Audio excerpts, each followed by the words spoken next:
However, I do need engagement, please, because if we don't have engagement, this is going to be a very tough training session for both you and I. Okay, so I'm happy for cameras to be off, but I do need engagement from everybody within the group. Amazing. So Brigitte asked about this earlier, and I wanted to wait for everybody to arrive. But the structure of this training is over 2 days. I know we've got it blocked out in your clinics from 9 to 5, but it will probably be 9 to 4. What we will do is we will have a short break in and around 10:30 for around about 15-20 minutes, so that you can get a short screen break and go and kind of not think about looking at a screen or kind of thinking about lose weight or weight management. Then we'll go up until around about 12 o'clock, and we'll have an hour lunch from the training between 12 and 1. Obviously, within Reed, we have half an hour lunches generally. But if you do take a normal hour lunch, that's totally fine. And then we'll come back at 1 o'clock. We'll then have another short screen break around about 2:30. And then we will look to finish in and around 4 o'clock. Okay. Then what we want to look at doing for tomorrow is we will start about the same time, about 9 o'clock, and we'll try and set a relatively similar structure to today's session. So we'll have a short break again at about 10:30, and then we will go up until 12 until lunch. What I expect then is the delivery of the training of my kind of talking bit will be done by about lunchtime tomorrow. However, that is not the end of the training. What we then need everybody on this call to be doing is to be going through the coach guide and basically reading that document and trying to starting to get your head around and starting to understand how to run a session using the session plans that we've got within the coach guide. Okay, so what I don't want to be seeing is come lunchtime or when I kind of try and check in with everybody at the end of tomorrow's close of play tomorrow, I don't want people to kind of not have at least started looking at the coach guide. Okay, and this is something that I want to kind of just make sure that we're doing, because it is a lot of this kind of self-led learning, which I think is really useful for both us and yourself, because you will have a way of being able to understand information that I might not be able to recreate that. Okay. So that's the kind of way that we're kind of going to run for the next 2 days. I hope that's okay with everybody. Obviously, after tomorrow, in tomorrow's afternoon session where you're doing the self-learning, what we can do is I can stay in this Teams call. It won't be recorded, but I can stay in this Teams call and just have it on in the background. And then if someone has any questions about the coach guide or any information that we've gone for over the first day and a half, then just jump back into the call, ask me the question, and then you can pop out and kind of carry on with your coach guide learning. Okay. Perfect. So that's the structure of the day so far. So quick introduction. Basically, as you know, we've got lots of different services on One UKCW. We've got our stop smoking service. We've got this lose weight service that we are going to be mainly talking about today. And then we've got our multiple risk factor services, which is a lot like the health coaching-y stuff that is previously done in other services and other companies. And those health coaching courses range from eat well to move more to psychological support and behavior change. And then we also have a drink less service, which runs in a slightly different way to every other service that we have due to the way that normal drink less services work. Okay. As you can see here, our lose weight service is there to enable sustainable lifestyle changes through this kind of group support around nutrition, physical activity, and behavior change.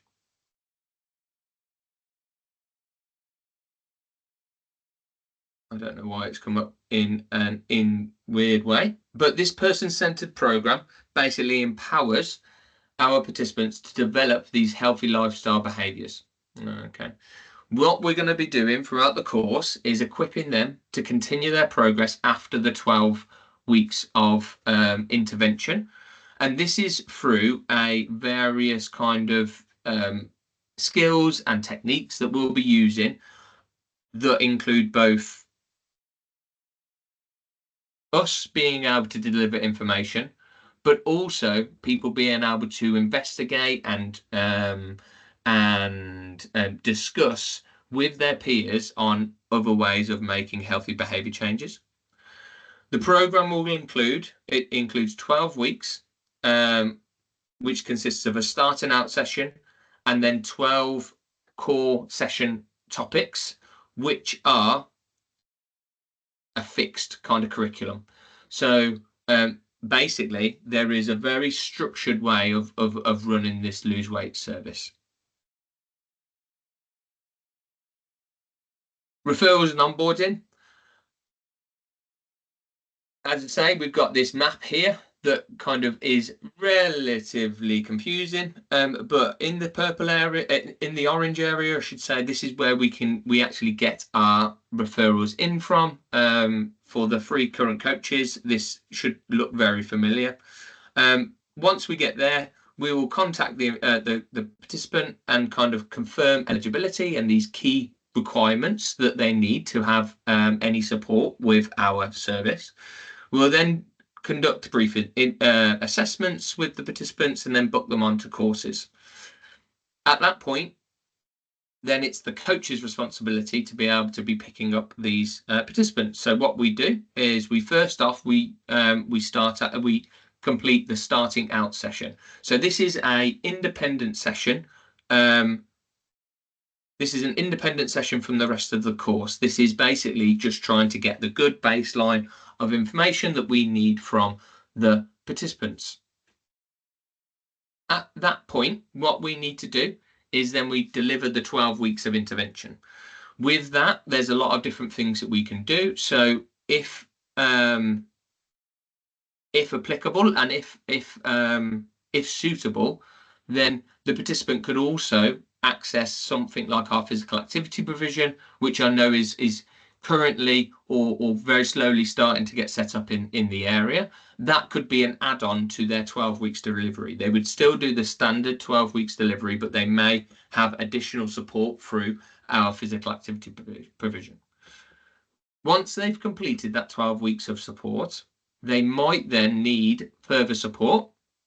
And that would then be like we do in the MRF kind of services. They would be given the opportunity to join another service with us in 1U KCW.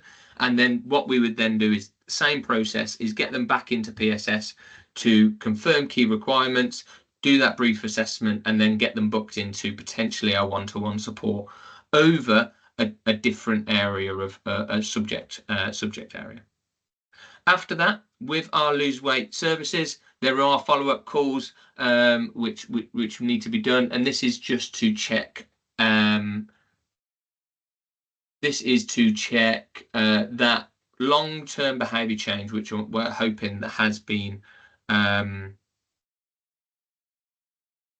created throughout the 12 weeks of interventions. Eligibility for the lose weight service is they must be a resident in Kensington, Chelsea or Westminster on a permanent or temporary basis. They must be over the age of 18. We don't do any child weight management in this service, and they must all have a BMI of over 25. If someone is from a ethnic minority, such as Pakistani, Bangladeshi, any South Asian ethnicity, any East Asian ethnicity, or Black or Caribbean African, then they can have a BMI of 23.5 and above. Okay. Basically, we've probably talked about this over and over again, but people from these British ethnic minorities are at higher risk of comorbidities when they are at a lower weight than white Caucasian ethnicities. Referral sources. So there's lots of different areas where we will get our referrals from. I know there's a lot of work in this contract currently to increase the number of referrals that we're getting into many of our services. And this is through a lot of partnerships working within the local area. And a lot of the work that kind of you're doing within a lot of our venues, talking to members of the public, talking to members of the staff that are working in those venues to increase the knowledge and the understanding of what One UKCW can provide. So a lot of these areas are things such as primary care, self-referrals from the general public, other third sector organisations, and any other partnerships work that we have with our partnerships teams. When this happens, the referral will be received by PSS, and then PSS will create an RN record and carry on the process of the referral. There's a lot of different things there's a lot of different information that we'll receive on a referral. So we may have an inbound call from a participant that they want to register their interest. We might have an NHSE email from any health practitioner who sends the secure information with the participant's information on it. Or someone might actually access our website online, where this is where healthcare professionals and the general public can access and refer themselves. Obviously, the branding of the website is all One UKCW branded, and looks a little bit like this if you've never been there before. Excuse me. So obviously we've got all of the One UKCW branding, and we've got all of the services that we kind of offer along the top. Within this website, each of the services will have a brief description of what they offer and who they offer it to, and there are areas for participants to be able to get started and sign up to the service. If they're not that tech savvy, we've also got the phone number on there for them to ring and us to be able to input their details into our system. So the brief assessment. At this point, basically, the PSS team will contact the service user via telephone. The program support team will then complete this brief assessment with the service user, and which will cover a lot of different areas such as personal details. So we'll need phone numbers, email addresses, ages, and address. We'll then look at some of their health information and any risk factors or any risks to their health. And then we'll look at service suitability. The information for this is vital for many different things. So it's vital for us to be able to report back to the Commissioner, to provide them a full picture of who is using our services and who we are supporting. But it's also really important to make sure that we are supporting the participant in the correct subject area. There is something where we talk about within clinical, within our clinical excellence team and within a clinical kind of subject, is around clinical governance. This is really important to make sure that we're doing the right thing for the right person at the right time. Okay. If we don't collect this information or collect it correctly, then we might be doing the wrong thing for the wrong person, not giving them the best service that we can. After this, then the brief assessment is located within the CRM system Orion, and then the questionnaire is loaded, which then the PSS advisor will go through the questions and find out all of this information to input into our system. So the brief assessment questionnaire will provide service-specific questions for these multiple risk factor areas.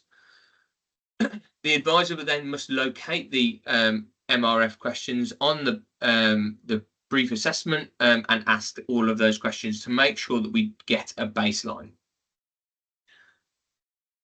The MRF questions will then determine whether the service user is suitable or kind of interested in those services that we provide. And then once we have done that, then the MRF questions for the specific subject will be answered, and then we can get it over to our coaches. So the next step from that, the PSS team will book this starting out session into the coach's diary. The coach will review that brief assessment questionnaire prior to the initial assessment. On the day of the initial appointment, this starting out session, the pre-questionnaire can be completed. What you'll then do is basically run through that questionnaire. Some of them might be pre-populated already from our brief questionnaires and any personal information. But what we want to make sure that we're doing is collating all of that information that we get from the participant, so that we can get a good idea of kind of where they are at a starting point, to show how far someone has travelled during our program. The coach will then run through the service. This lose weight service will kind of go through the importance of all of the sessions, what we'll be doing with them, that it's group led, how long it is, where it will be, X, Y, and Z. It is also important for the coach to the coach will be that kind of point of contact for the participant, so that they can engage with these initial appointments and these sessions going forward. Perfect. I know I've ran through the referral kind of lose weight bit relatively quickly, but that is just due to a lot of us understanding our doing it already within our standard delivery. Is there any questions about any of that referral or any of the PSS work going forward? Quick question. Yeah. I'm sorry. So coach completes pre-questionnaire during starting off session. Yeah. So how technically we do that? Because I understand on the starting of session there will be the full group. Do they get the form to fill in? I believe there is a kind of a paper questionnaire for people to be filling in, but there isn't a huge amount of questions within that. It's not like we're asking them to write down a 24-hour recall of their food and mood diaries, essentially. Okay. They're relatively quick, and then obviously there will be admin time. There should be admin time after the starting out session to input this into all of the CRM system. Okay, thank you. No worries. So the program overview. What we'll do now is go through a brief kind of overview of both the group sessions and the one-to-ones. Obviously, with the one-to-ones, they are slightly different. It's more flexible, but the group sessions are much more fixed, and we make sure that they understand and kind of get all of the information that we've got going processing through. So this is a high level of the session structure. We'll be discussing these over the next few slides. The program is delivered in two ways. It's delivered in a one-to-one session, one-to-one and group way, and this basically will then dictate the structure and the detail that we'll kind of go into during each session. But as you can see, there are similarities between both starting out sessions with this pre-assessment in session 1 of the one-to-one groups, the one-to-one sessions, and there is a starting out session within our group-led information. They'll also have a post questionnaire which needs to be done in week 12, which would be session 8 and session 12. Okay. Morning, Hanny. I have started. Apologies. There is, as I say, we can have a catch up about that either during one of the breaks or later tomorrow, if you want to catch up. But a lot of this is, we're talking about the referral kind of mechanisms, which you will know already due to the fact that you're already a coach and it's already happening. A lot of these areas, okay, they're very similar. It's very similar to the multiple risk factors pathways. All right, thank you. Thanks, Danny. And morning, everyone. So then we've got measurements.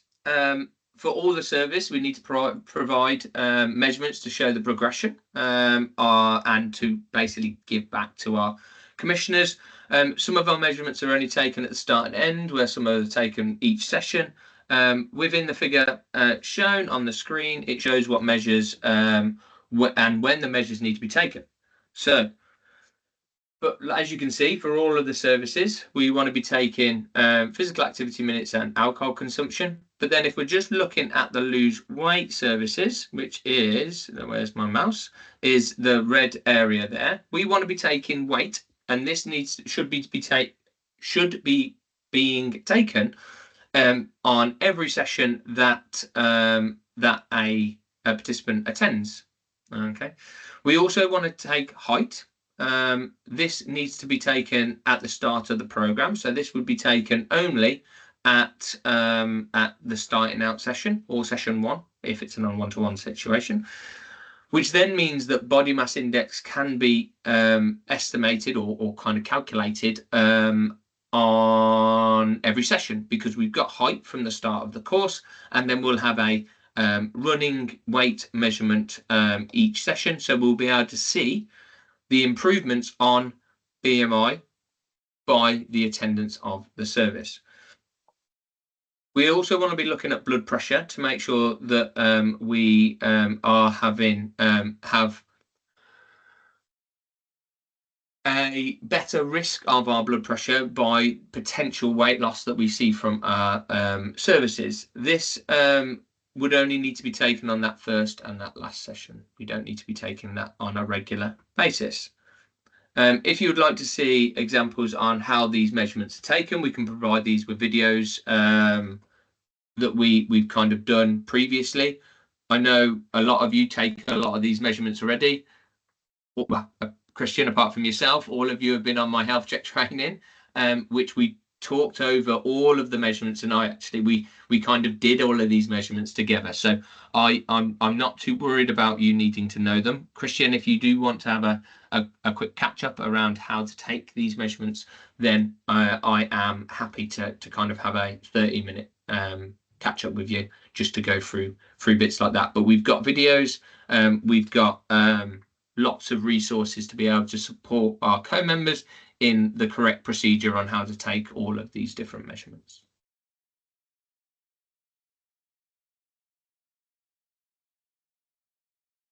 Perfect. Disengagement. So there's a couple of things that we want to be looking at when we have disengagement and DNA. So a participant is deemed to be disengaged, so not now part of the course, after 3 missed appointments. After this, their status should be changed to closed. What we want to do, and this is on the multiple risk factors sessions, we want to be doing 3 follow-up attempts. Obviously, we might not have the time for that, but currently we potentially do. We want to be trying to make sure that we are calling the participant after every missed appointment, especially if they're in a group session. You might have a couple that you need to do, so trying to find some admin time after the delivery of the session will be there to make sure that we are checking in to make sure that our participant is still engaged and still wanting to be part of the program. A DNA, this is after a participant does not attend their appointment, and like I mentioned earlier, what we want to try and do is do free call attempts. That might not be possible within large groups, especially if you have a large amount of people that don't attend. But what we do want to do is have one call attempt and then one text message from Orion to make sure that we are just catching up with them, to make sure that we are they are still there and interested in the service. So with the disengagement, we want to make sure that these formal communications are sent out either by letter or email, expressing the regret over their missed appointments and outlining the importance of consistent participation. We can see through a lot of our data that we collect on our services, and this is going to sound pretty standard, but the more appointments someone attends, the better outcomes they will achieve. On our T2DR program, our type 2 diabetes remission program, we actually see that if someone attends all 20 appointments rather than compared to people that attend 17 appointments, they actually have a significantly higher weight loss or weight maintenance or over the whole course. Okay. State discontinuation. So we need to clearly state that that due to the missed appointments, that their participation in the program will discontinue. We can offer feedback opportunities. So offering these opportunities to participants to provide feedback and discuss any challenges that they faced, which led to missing appointments, whether that was the fact that they are shift workers or they deliver so they can't get to the course at the same time every week, or whether it is the fact that they work nights and they struggle to sleep, and the only time that we've got available currently is in the morning while they are asleep. Okay, so looking at this opportunity so that we can look at the way that we interact with our participants, or even when we deliver our services and where we deliver them. Documented communication. So we want to ensure that this communication is documented, as you've probably been told plenty of times over the last 9-10 months. If it didn't go on Orion, it didn't happen. Okay, so making sure that we make sure that everything that we send or kind of do within a participant's record is documented. So if we call them, we need to log a call. If we send a text message, we need to do it through Orion, and then the same with emails. And then we need to update their status as closed if necessary.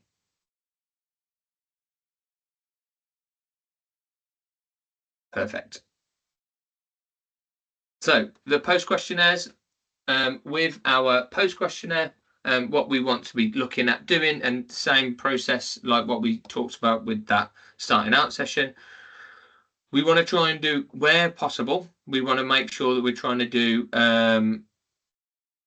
Schwem webs, as we want to make sure that we can see a good well-being in interaction between our services, and this can be accessed through our Orion questionnaires.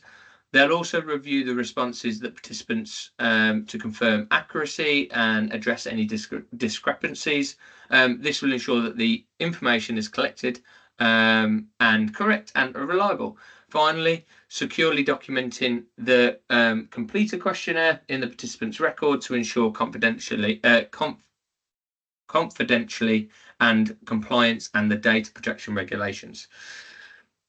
As previously mentioned, all measures taken at the start, during and at the end of the program are entered into the memberships tabs on Orion. So these are things such as the height and weight, the alcohol consumed, physical activity, blood pressure, and so on and so forth. What I would suggest is mainly we want to be getting that weight on a more regular basis so that we can see distance traveled throughout the course. The other kind of measurements will only need to be taken less regularly or at the start and end of services. Okay. Program content. So within the lose weight service, we've kind of got a pretty innovative way of delivery. Okay, so we split up our 12 weeks into 4 sections. These 4 sections then focus on a session to do with nutrition, a session to do with physical activity, and then a session to do with behavior change and well-being. These sessions are color-coded with matching logos to make it easier for both coaches to be able to understand and deliver and deliver that block. And then it also supports the participants to navigate these topics going forward after they've completed their service to kind of keep making more changes going on. The program can be delivered as a fixed cohort where the participants all begin together at the start, but it also can be delivered as a rolling group program. And this basically allows participants to join at different stages throughout the course. This is a really kind of interesting way of delivery because and I don't know if this was the same in previous contracts that you've kind of worked on, but it was when I worked with Thrive Tribe. There would be a long time of people waiting on waiting lists to be able to then get into services because of the fact that things were fixed groups. What we've got with this program is people can join at each of the start of the quarters of service. Okay, we'll go through that in a little bit more detail in a second, but it basically then will reduce that barrier and that barrier to access essentially by people waiting on waiting lists, and then potentially then moving and changing and kind of moving to a different part of the behavior change cycle. In these rolling groups, new participants should only join at the start of each quarter, which is what I've mentioned, but these can also be delivered as one-to-ones. Session timings. So with the groups, the group sessions are 90 minutes.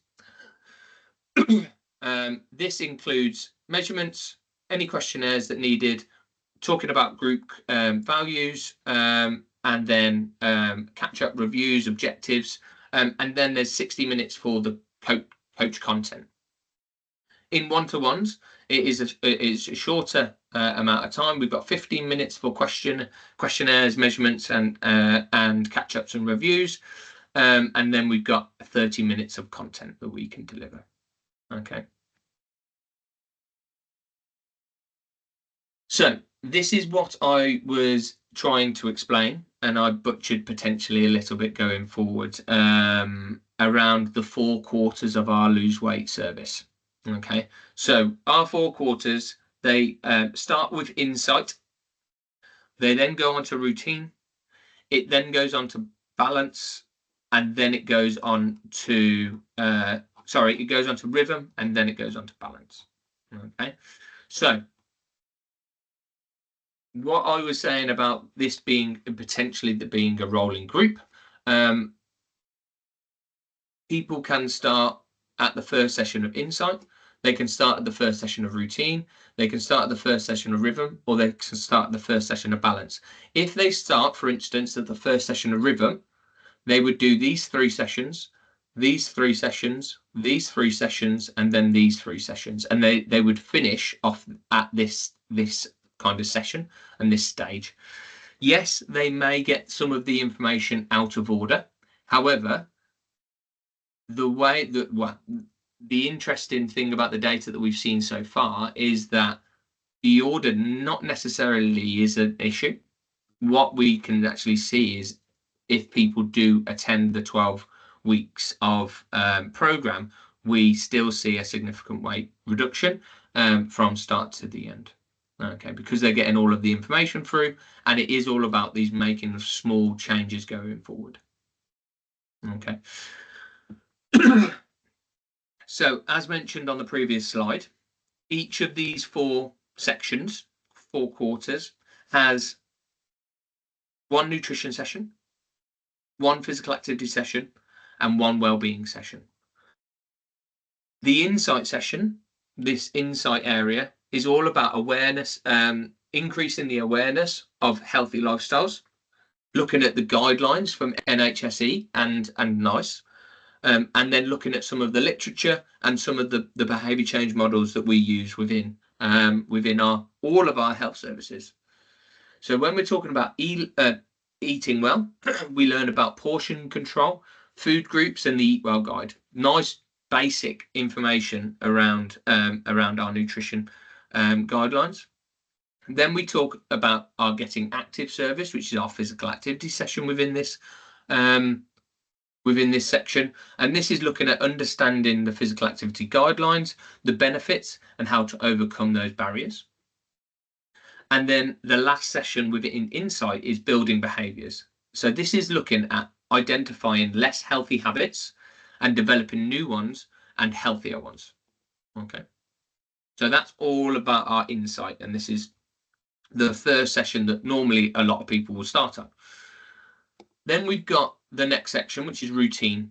So this focuses on the importance of daily routine and creating these new long-lasting habits within their lifestyles. So if we're looking at our nutrition session, we'll look at a session called Plan, Eat, Repeat. And this is basically there to support people in gaining the skills to eat healthily, look at meal planning, and looking at how our shopping habits affect what we buy. We'll then look at monitoring movement. When we do this is our physical activity session. We want to look at learning how to plan physical activity, reduce our sedentary behaviour, and explore opportunities to stay active. And then the last one is this behaviour change topic, which is what we call energy and environment. This is basically to understand the impact of stress, sleep, and screen time on well-being and weight. The next session, which is rhythm, this focuses on the importance of eating patterns, satiety, cardiovascular physical activity, and well-being. So in the nutrition session for this one, we're looking at regular eating and fullness. So what we want to try and do is explore the importance of regular meals, fibre, and the fact that protein has got very high satiety values that helps us feel full. We then want to look at building rhythm. That's our physical activity session. And this is basically discovering cardiovascular activities, their benefits, and where to find them. And where even to find any more information. So looking at our signposting services, even in-house or even external signposting for people that potentially need GP referral for physical activity, for instance. And then the last section, which is our behaviour change and wellbeing session, and this is called wellbeing, and this basically focuses on the 5 ways to wellbeing, which will both enhance our mental health and our physical health. The last section is balance. Okay, and this is our balance module is focusing on understanding the quality of food and drink, looking at strength and balance activities rather than our cardiovascular ones, which we've done in the last quarter, and how mood can affect food and drink consumption. So in our first session, which is our nutrition session within balance, we're looking at diving into micronutrients, reading food labels, and making quality food choices. Our strength and balance session, which is our physical activity session, we want to increase the awareness of strength and balance exercises, their guidelines, and long-term health behavior benefits. And then the last session is food and mood. So we explore how emotions influence food choices and focusing on triggers and cravings. and these non-food hunger cues and these physical hunger cues. There is optional sessions that can be added in for people to have support and keep motivated going forward. So once we've gone over kind of the whole topic of the 12 weeks, we then look at this starting out session for our group sessions. Okay, so this is the first appointment that the health and wellbeing coach will deliver. The coach provides an overview of what's to come in the course.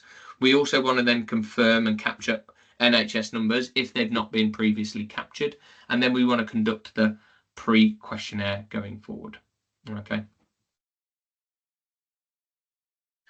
This is the first appointment within our program, and basically we want to give them the best chance of kind of making these changes. I think this is kind of one of the biggest areas, and you will know this as coaches, to make sure that we are setting them up correctly to be able to go forward and make these behavior changes with the best value, essentially going forward. This is all about trying to fluff their pillows. We want to make sure that we are giving them that optimism and that positive energy so that they know that they can do it. We might get a lot of people that have come into this course. You may have seen these before, either in lose weight services or kind of the services that you deliver, that have tried to make changes over and over and over again and not succeeded. What we are trying to do to them with them is to make it more a high percentage chance of them being successful with their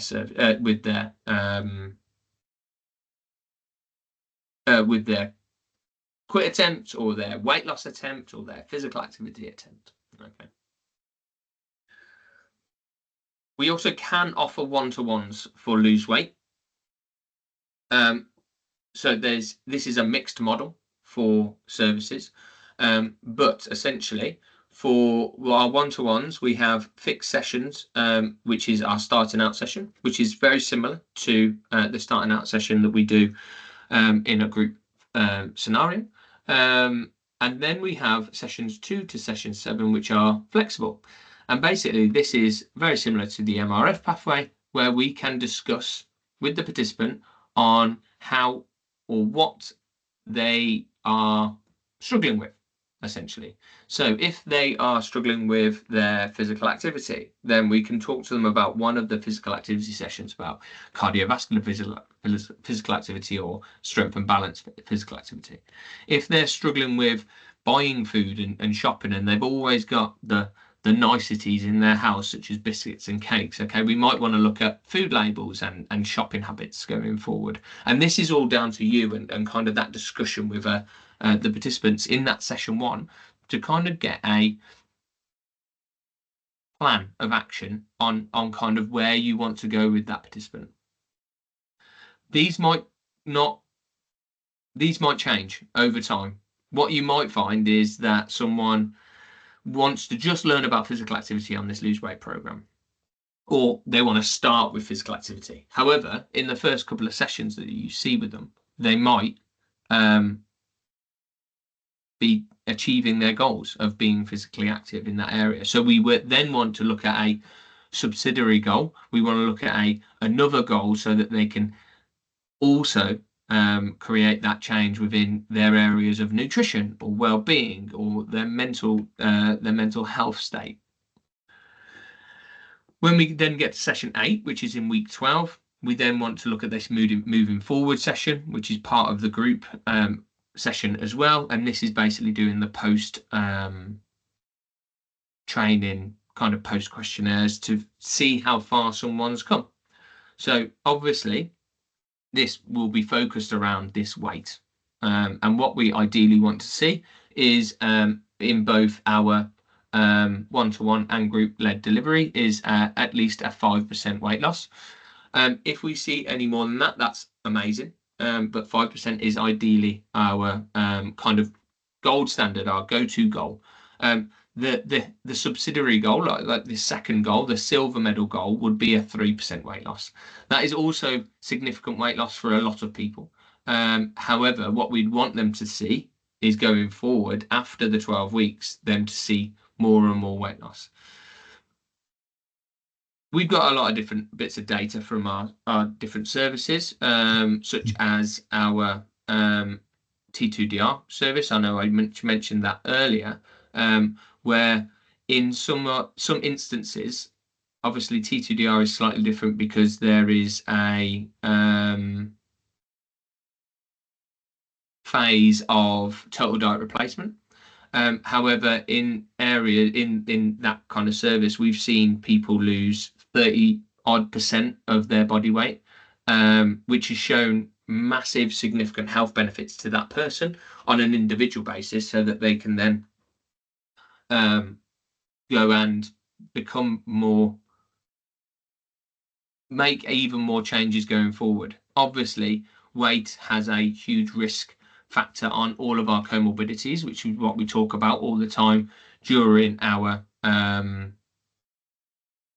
MRF pathways, because we're looking at this cardiovascular risk of a lot of our services. Weight has a huge cardiovascular risk to it. You can see that by doing a Q risk either within a health check or within one of your sessions, one-to-one sessions on the MRF pathway, that if someone does lose a significant amount of weight, and that could be 3, 5, 10%, then they're going to reduce their risk of cardiovascular disease in the next 10 years, and also increase or decrease their heart age potentially back down towards their current age if they are at high levels. Obviously, there are other areas of health that would affect this as well. However, our weight would support those factors as well, such as our cholesterol levels. When we reduce our weight down, we will see normally a reduction in cholesterol levels towards a more healthy reading, and then the same with blood pressure. Okay, we can see that blood pressure is one of those big ones, because it is an area of because people are bigger, your heart has to work harder to pump the blood around a bigger area, which then will increase our blood pressure and potentially decrease our return blood pressure, so our diastolic. That is quite dangerous and can be quite or have a higher risk to our participants on any health behaviours or health outcomes that they may or may not have. Okay. So then we've got our group sessions, which I've kind of gone through earlier in very, very brief information. I will kind of go through them quickly again. But as you can see, we've got our starting out session right at the top, and that's basically there to get people started on the program. And then we've got sessions 1 to 12, which is this fixed curriculum. These are all the titles. So we've got session 1, which is eating well, and this is basically that introduction to healthy eating habits. We've got session 2, which is getting active, and that's encouraging this physical activity, or the start of people trying to be physically active. We've then got session 3, which is building behaviours. This is developing those healthy behaviours from the ground up and trying to make sure that they're there and being started. That is the start of our insight group. Then we've got plan, eat, repeat, which is planning meals and looking at maintaining that consistency. We've got monitoring movement, which is looking at tracking physical activity and how we can track it to become more and more as we go forward. And then we've got session 6, which is energy and environment, which is about understanding energy balance, so calories in by calories out, and then creating that supportive environment within not just the group, but within their own support network. We then want to look at, and that is basically the next, the second area, which I want to say is routine. Session 7 is regular eating, and this is all about establishing those regular eating patterns and recognizing these cues for fullness. We've got session 8, which is building rhythm, and this is a physical activity session, which is creating that balanced routine. And then we've got session 9, which is well-being, and this is focusing on those 5 ways to well-being, which I expect you all know about. And then we've got our last section, which is balance. We've got session 10, which is our nutrition one, which is understanding food. And this is learning about the different food groups, not just kind of the Eat Well guide, but looking at our food groups in a little bit more in-depth information, and then looking at their benefits. We got session 11, which is strength and balance, which is about incorporating both strength and balance activities within our day-to-day lifestyle. And then we've got session 12, which is food and mood, which is exploring the connection between diet and mental health. Okay. So after they have completed all of their sessions, we need then to look at exiting them from the program and then keeping them going. So we need to complete this post questionnaire, and we access this on Orion, and discuss their progress and their distance travelled between the start and finish with the participant. There is 2 optional sessions in these fortnightly sessions at the end of the program to reflect on the progress and keeping the participant motivated, but they're not mandatory for anybody going forward. Okay. Perfect. I know we're only an hour and 5 minutes in, but we're going to potentially take a quick break now for 10, 15, 20 minutes. And then we'll come back. Hanny, I've just seen your hand is raised. How can I help? For the follow-up sessions, like every fortnight, so then we can't close them up on Orion yet if they choose to. If they choose to do it, yeah. I don't expect, well, regularly we don't see many people taking these up because they're, I don't want to say they're sick of us, but they've just done 3 months with that coach, and they normally seem quite empowered to carry on. Sometimes it's where we see participants that haven't engaged fully with the program. That's when they take up these sessions. But yeah, you're correct. They don't close on Orion. You would close them after that first or second appointment. Okay. Okay. And then, sorry, going back to the rolling group system. So if they miss out like the insight quarter, and they start at the, I don't know, the next one, was it balance? Yeah, the other routine. So then do they just miss out that one chunk of quarter and then? No, they do that quarter at the end, essentially. So by themselves, or will they be with another group? Because it's rolling, you'll get people starting at each quarter, potentially.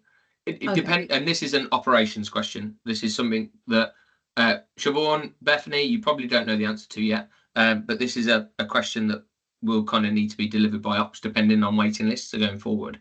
We can run it in 2 ways. We can do it as a fixed group, which basically means everybody starts at the same time and finishes at the same time. Or we can do it as this rolling group. So basically, Hannah, you do a session on a Tuesday morning between 10 and 11:30, and basically you are in that kind of group for the future. And you've got that session, and you basically just roll round from those 12 sessions, I should say. But someone might start today, someone might start in 3 weeks' time, and someone might start in 3 weeks after that. Okay. So that person that started last will still carry on and roll round and basically see the second person finish off. But you'll have people keep coming onto your course. The reason why we've done it is to, like I mentioned during that slide, is to reduce this delay of people ring up, people call, or go onto the website because they're they're engaged and they're ready to make changes. If Yeah. we then stick them on a waiting list for 12 weeks, that motivation, that energy, that confidence on making behavior change starts to dwindle and dwindle, and then by the time that we potentially got a group open in their area at the time that they want, Yeah. they might then be ambivalent to making any changes going forward. So we've basically lost a participant for our groups before we've even picked up the phone to them and kind of started any support with them. So yeah, it's worked very well in other areas that we've delivered. It is trying to just understand that actually I'm not just going to be in the library for the next 3 months with this group of 20 people. I'm actually going to be at the library for the next 12 months, for instance, on a Tuesday morning, and I'm going to see potentially 80 people, but they're all going to start at different times until that end point. Okay. Okay. How would it help to keep track of the participants? Like I don't know, like I don't know, like I'm just thinking about the when we have it rolling, like how do we keep track of all of these participants? All in Orion. Right. It basically, because it will come up in registers, and it will come up in their appointments as well. So you'll basically be able to see when they've got to. It won't be session 12, or it might not be session 12 food and mood, but it will just be session 12, but you'll know they started potentially at understanding food, so you'll then know that their session 12 will be that wellbeing session. Yeah. And if they miss out a session, say if they miss out session 11 in the middle of it, and then they come next week, we'll just have to move on to session 12, right? Yeah, there's no Okay. There's no flex with that in a group session, I'm afraid. They do have their participant books, which I will kind of show you later on, either today or tomorrow. But yeah, they just miss out that session. Okay. Yeah. Cool. Thank you. Amazing. Cool. Right. What we'll do is we'll have a quick 20-minute power screen break. I will stop sharing my screen. Yeah, a quick 20-minute screen break. If we can all come back for 10:30, we'll then start to go over some of the, we'll start to go over the session content going forward. Okay. Perfect. See you at 10:30.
Welcome back, everyone.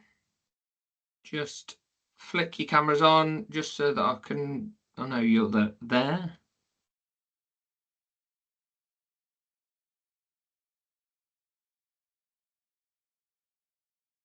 Perfect. I think everybody here is here.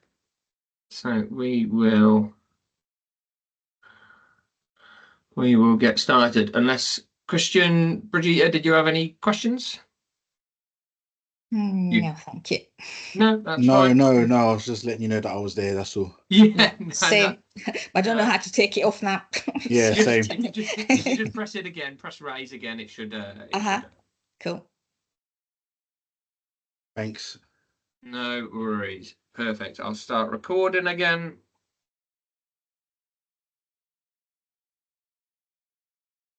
Oh, I was already recording. Let me share my screen.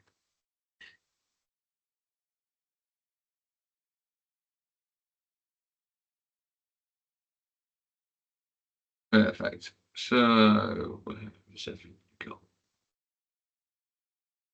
Were there any questions from that first segment of the training? That was a lot of that first segment was around referrals and kind of the program overview. Now we're going to get more into the nitty gritty of each session. We'll go through the objectives, we'll go through some activities, and we'll then go through the session itself within the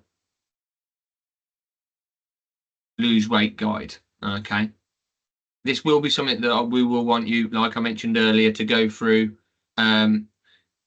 either depending on what time we finish today or definitely tomorrow afternoon, to make sure that you are you understand the kind of the session plan of each of the sessions, because like I mentioned earlier right at the start of the training, that it's not about us just relaying information. This is all about trying to facilitate a good group dynamic so they can learn by doing and learn by investigation and things like that. Okay.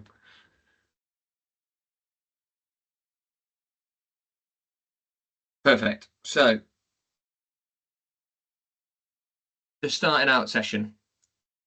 This is basically an introductory session for the Lose Weight program. It focuses, what we want to try and do is focus on the program structure, completing the pre-program questionnaires and measurements, establishing these group values to make sure that everybody is on the same page, that we're not going to have any negative group dynamics, and that basically it lets all participants know how to treat each other essentially with these group values.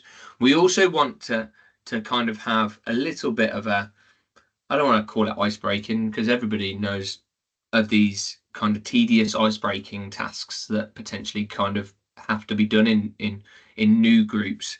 But what we want to try and make sure that we're doing is building this group into a cohesive unit. Yes, there will be people that will start and finish the course within this, but if we can keep this group dynamics or start this group dynamics well in the first instance, it means that new people coming in will feed into that group dynamics in a positive way than a negative way. Okay.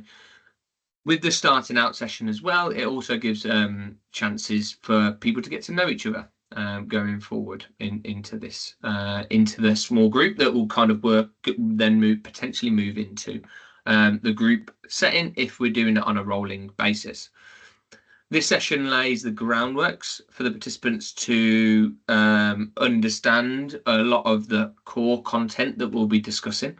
Additionally, when we're talking about SMART goals, we want to kind of introduce this topic to the participant. As you know, with any behavior change topics that we have, SMART goals are one of the cornerstones of making these certain behaviors. This will then help our participants obviously set these clear, effective goals that will guide them through this program. At the end of each session that we will discuss over the next couple of days, the participants will be set time and space to set their own SMART goal. This is something that we want to make sure that we are doing as part of the session. We don't want to just get them to do it at home alone, because eventually it will just end up not happening. Okay, so what we want to make sure that we're doing is we are doing this part of the group. You can then see if people are struggling creating SMART goals, because for some people that have never set them before, they might find it difficult to be able to create these. But what we want to try and do in this starting out session is set them up in that right way of explaining what all of these SMART goals are and going forward from there. Okay, so what the objectives of this session? Firstly, we want to complete that program overview, which is what we've kind of talked about this morning. We want to look at introductions, so of yourself and of you as a coach, and then look at the introductions of the small group that potentially you're doing the starting out session with. We then want to look at that initial paperwork and then submitting these weight measurements, or these measurements, into Orion or onto our manual questionnaire.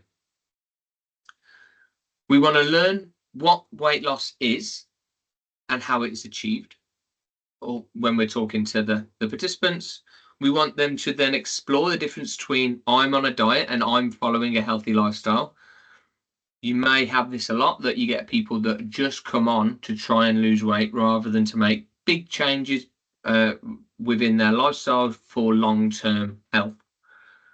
We then want to complete there's a worksheet within the first session of the booklet that we want to complete.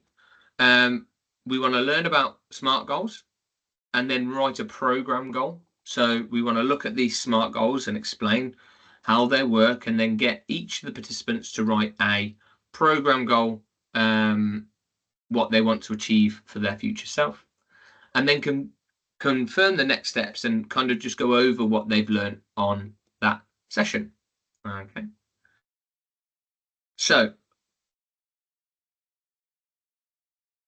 what would the benefits, and this is where it starts to get interactive, everyone, so please be aware of that.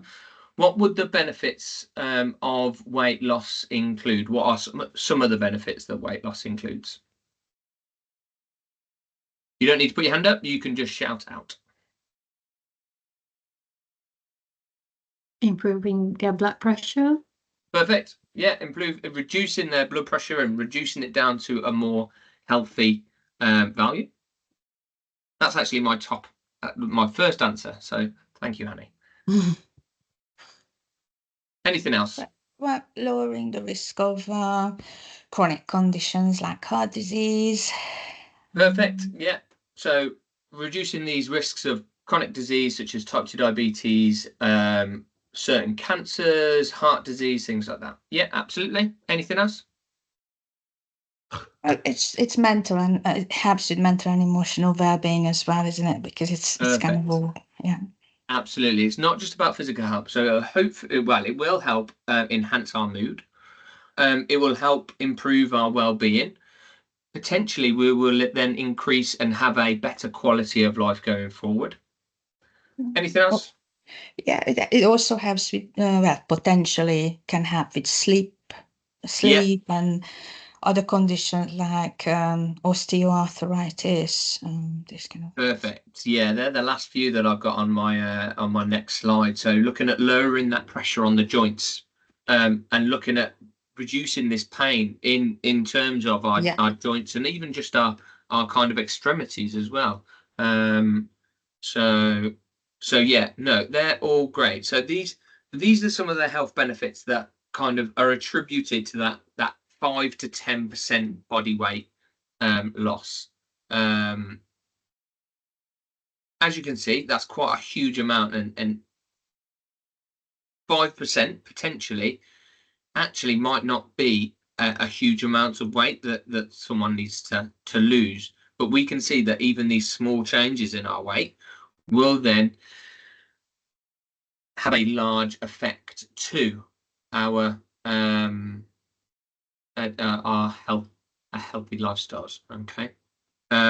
If we're looking on average, obviously you see a lot more participants and service users than I, but if we're looking at that 5% body weight loss, we would probably be looking anywhere between the 4 kilos all the way up to potentially 15, I would say, would be that kilogram loss that would see these benefits. Obviously, that would all depend on their starting weight and going forward from there.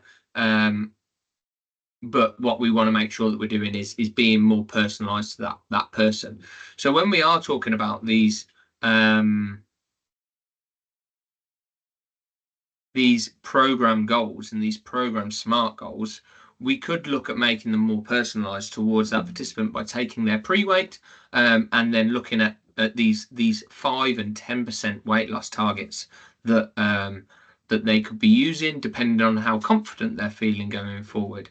These weight loss targets aren't fixed and they aren't there to stay as part of their they're not immovable, they're not fixed things. They can change and they can develop depending on if someone is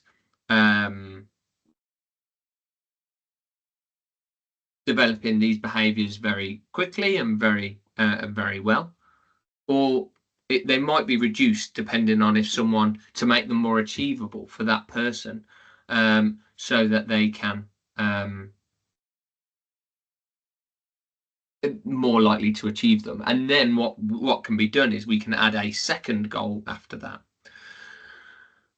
So SMART goals, I don't really want to kind of give you the answers or kind of bang the door of SMART goals, but can you tell me what SMART goals are and potentially what SMART stands for? Anybody? So just to kind of sum it up, this is something that people can do easily, not too much of a struggle, and it's realistic and they feel that it can be achieved. Yeah, so I think for me, the biggest thing with them when I talk to them, they don't feel like, when they set these goals, they don't feel like it's so big that it's really challenging for them to do, but it's something that, just go by small steps and build up something bigger by going gradual. Did you want what the letter means? What's the acronym? Specific, measurable, achievable, realistic, or relevant. Either or. They're very similar words. Absolutely. Timely or time bound. Perfect. So we did it.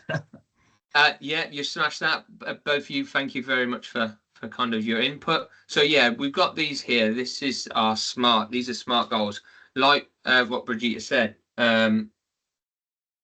these goals are there so that the participant can know what they need to achieve. They are something there that isn't supposed to be impossible, and it wants to make sure that we know when it's complete, essentially. And as long as we are writing goals that basically tick off each part of SMART as the acronym, then we should be able to set a good goal, which is more easy to understand when and how we complete it. Okay, so when we're looking at the specificness of a goal, we want to make a clear description of what we want. Okay, then after we've done that, we want to make it measurable. Okay, we want to make it quantitative. We want to know how we can succeed at this goal. The next point, we want to make it achievable. So we want to set a goal that is challenging but realistic. So like when Brigitte said, we don't want to make it impossible to do, because there's no point in setting that goal, but we actually want to make it slightly challenging for the participant so that they're not ambivalent to making this change. What can happen is if we set goals that are too easy, we then see people not putting in enough effort to be able to make these goals more long-term and sustainable. We then want to make it relevant. this goal must match your current situation. It must match where you are currently in life and where you are in goal setting and in making healthy behaviors. And it also must be relevant to kind of the overall goal that you want to do. And then the last one, as Thomas said, timely or time bound. We want to set a date and a time, or we want to set an end point for this. There's no point in not setting an end point because we don't know when we need to complete it by, and then we'll keep pushing it off. Okay, so in the chat,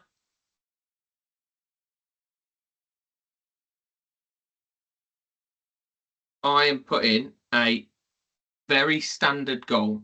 What I want you to do is have a quick think and write in the chat, or we can speak out in kind of turn. I want you to make this goal into a SMART goal. Not necessarily for you, but think about a person that you potentially have worked with over the last year or the whole time that you've been a health coach. And I want you to make it relevant, or kind of, I want you to make it SMART, essentially. Okay, so I'm going to give you 4 minutes to think about this now. But as I say, what I want you to do is either write it in the chat. I want you to use this, and basically this goal is I want to be more physically active. I spelled that wrong. Obviously, I was talking and typing at the same time, and I can't do two things. What I want you to do, think about how we can make this SMART, and then I want you to either write it in the chat, or in 3 minutes time, we will kind of go around the room and get you to say your goal, or the goal that you've created for this person.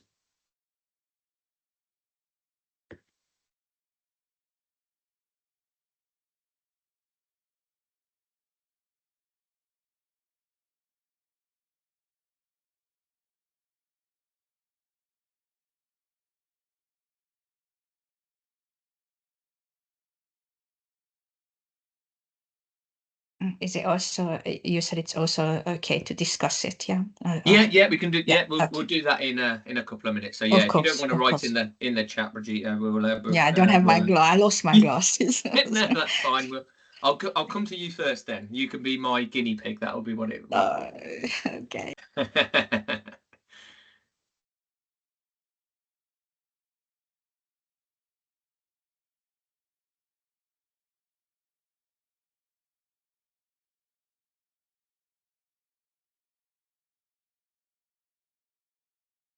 If I was fully prepared for this, I would have some countdown music on in the background, but I apologise that I haven't got those. Amazing. We're starting to get ones through in the chat. Thank you, Rhoda.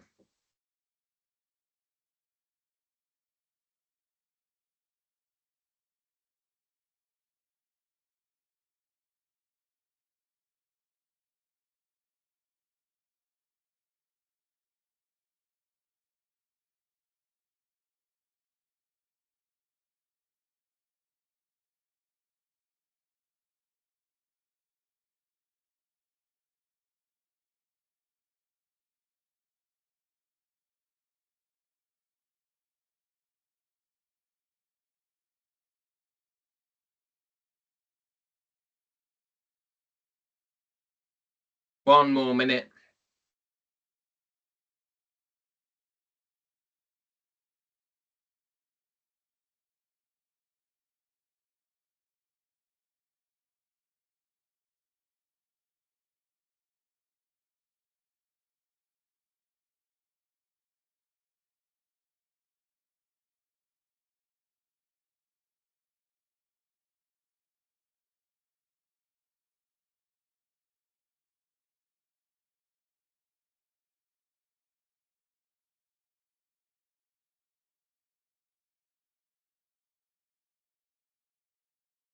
Perfect. We're at 10 to.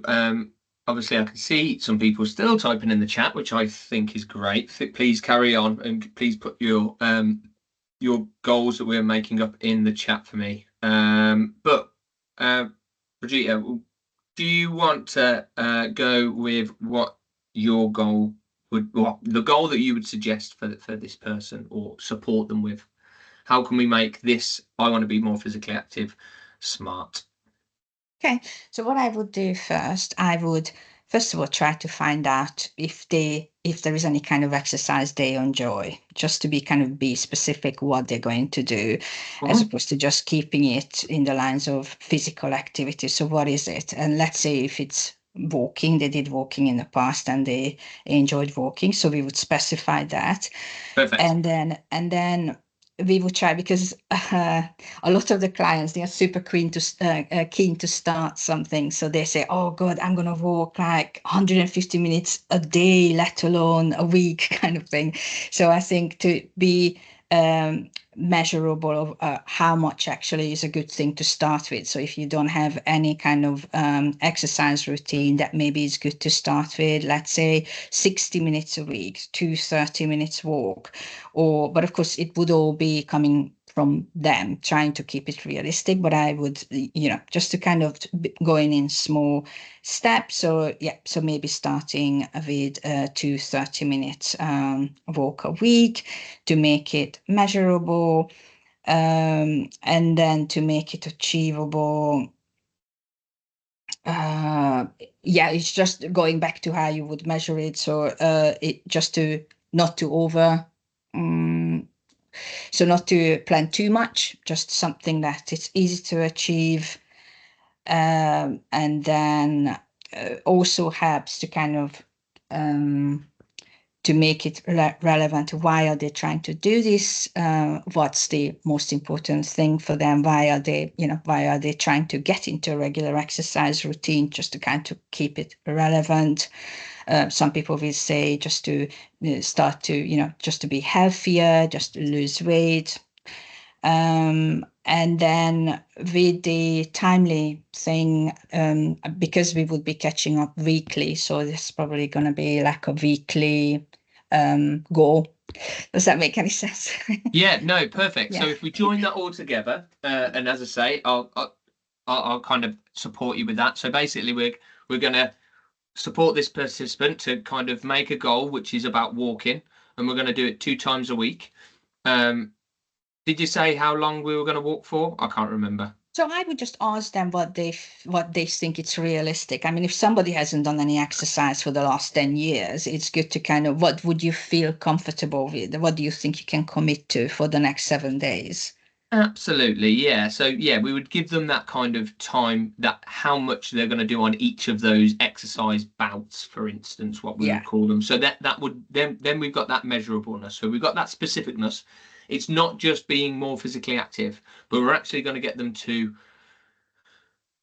pick an activity, make it specific, make it as specific as possible. If you just go, right, okay, I'm going to be more physically active, people can get paralyzed with choice. And I know I do it around my foods and meal planning for the week. I get paralyzed because I like food so much that I want to cook and eat everything, and I can't pick which one I want. So let's get them to be as specific as possible. Pick an activity, pick a time of the day and a time of a day of the week that we're actually going to be doing, and making it specific, making it measurable by saying how many times a week we're going to do it, how many minutes during that at that time are we going to do it by, making it achievable. Like Brigitte said, that they potentially are very untrained at this point. So we don't want to go, right, let's do it every day, because overexertion, they're going to cause themselves injury, or essentially, if they fail to do it one time, then they've already failed that goal.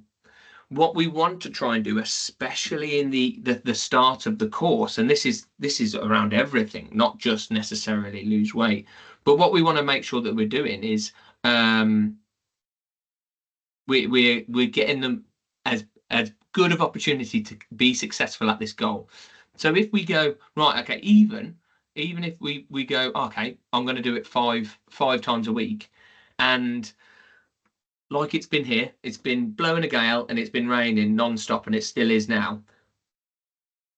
Monday and Tuesday, you might not do any activity, or you might not do this walking, which means then for the rest of the week, you've got to do it every day. Things can come up, especially around dependencies, childcare. It might still be raining on Wednesday because we live in England, which means I won't then do it again, which means that then at that point I've already failed this goal. So what we want to try and do is give them as much opportunity as possible to achieve it. If they do have 3 days where it's raining, if it is 2 days a week, for instance, or 2 exercise sessions, they've still got the potential of achieving that goal even as the week goes on.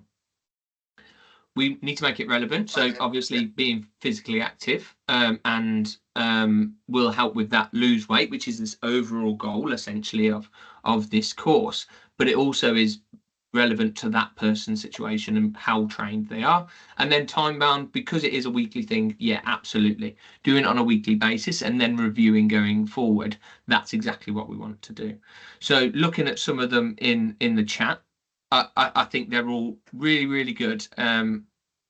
Rhoda, Hanny, Thomas and Beth, like, all really good. I think some of the things that we've just talked about there, about maybe even being more specific again on the things that we want to do. So rather than just looking at the moderate activity levels, what moderate activity do we want to do? Do we want to do a exercise class? How are we going to increase our movement? Are we going to do it by just doing our normal activities of daily living? Or are we going to be really specific about what class we're going to do and at what time?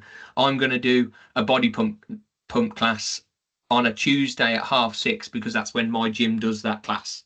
Okay, it means that they're much less likely to kind of brush it off and think about it being tomorrow's problem, because body pump only happens on a Tuesday at 6:30, for instance. Okay, but everything else, Thomas, you gave us loads. You gave us loads of other goals around around other lose weight subjects, which is really good, and these are really good starting points. Like, what you've said is not wrong there. These are really good starting points. What we'd want to make sure that we're doing is kind of making them potentially more specific and more measurable going forward. Okay. Christian, do you have a SMART goal related to this physical activity? Yeah. One. Well, I had a client that she basically wanted to start moving around again and being able to get back to playing tennis. And how I started off is she saw me twice a week for resistance training, and when we did face situations like, as you said before, it being raining and stuff, and she couldn't come out, so I set her a goal to do some home workouts from home. So she wasn't able to come out, so she's still moving and still keeping her body moving and still keeping that physical activities. So I got her doing some stuff with some exercises at home where she could do body weight stuff or use part of the furniture to do some exercises with. So I got her doing that maybe twice a week, and then on Friday evening she had a tennis class, and then we managed to achieve that within maybe 2 months. Great. No, and as I say, like, so what you've done there is, by obviously you've looked at barriers there and stepping slightly ahead of what we're going to be talking about this a little bit later, but that's made it more achievable. So by removing the barrier, we talked about this barrier of weather, of it raining, and I don't like going out in the rain if I can help it. How can we remove, if it was from me, for instance, how can we remove that barrier of the weather? Well, we can do it inside. That's one solution to overcoming this barrier. Other solutions that we can use to overcome such barriers would be to embrace the weather. Make sure you've got a raincoat. Make sure you've got waterproof trousers if you're going for a walk, for instance. Put your wellies on, okay? Make sure you've got a jumper because it potentially could get colder in England. These are things that we want to make sure that we're doing. As I say, weather might not bother someone. It might be, there's lots of other barriers, which I was just about to name, but I'm not going to, because we're going to talk about those in a little bit. But what we want to try and do is make sure that these goals that we're kind of thinking about and kind of putting into practice are kind of reduced going forward. But that's great. No, I think you've all understood that really well. I think the only thing that I would suggest on the whole as the group is making things even more specific. Like, as I say, that specificness is a key to make sure that they know exactly what they're doing, okay, when they're doing it, how they're doing it, X, Y, and Z. Perfect. The next thing that we'll talk about within our starting out session is our non-food rewards, okay, and examples of non-food rewards. What we want to try and do is, I don't want to say break this relationship with the people who are living with obesity have with food. Essentially, what happens quite a lot is that we see during weight management sessions is that we use food as a mechanism for things such as coping or celebration. Okay. What we don't want to do is undo or kind of negatively impact the benefits of our goals, our SMART goals that we're setting, and the work that we're putting in to be physically active, reduce portions, look at our more energy dense, our energy sparse and nutrient dense foods by using our reward mechanism as a food option. A lot of people do it, and a lot of people do it subconsciously. It's, oh, I've had a really good week, so I can have a glass of wine, or I can have a takeaway, I can have this and that and the other.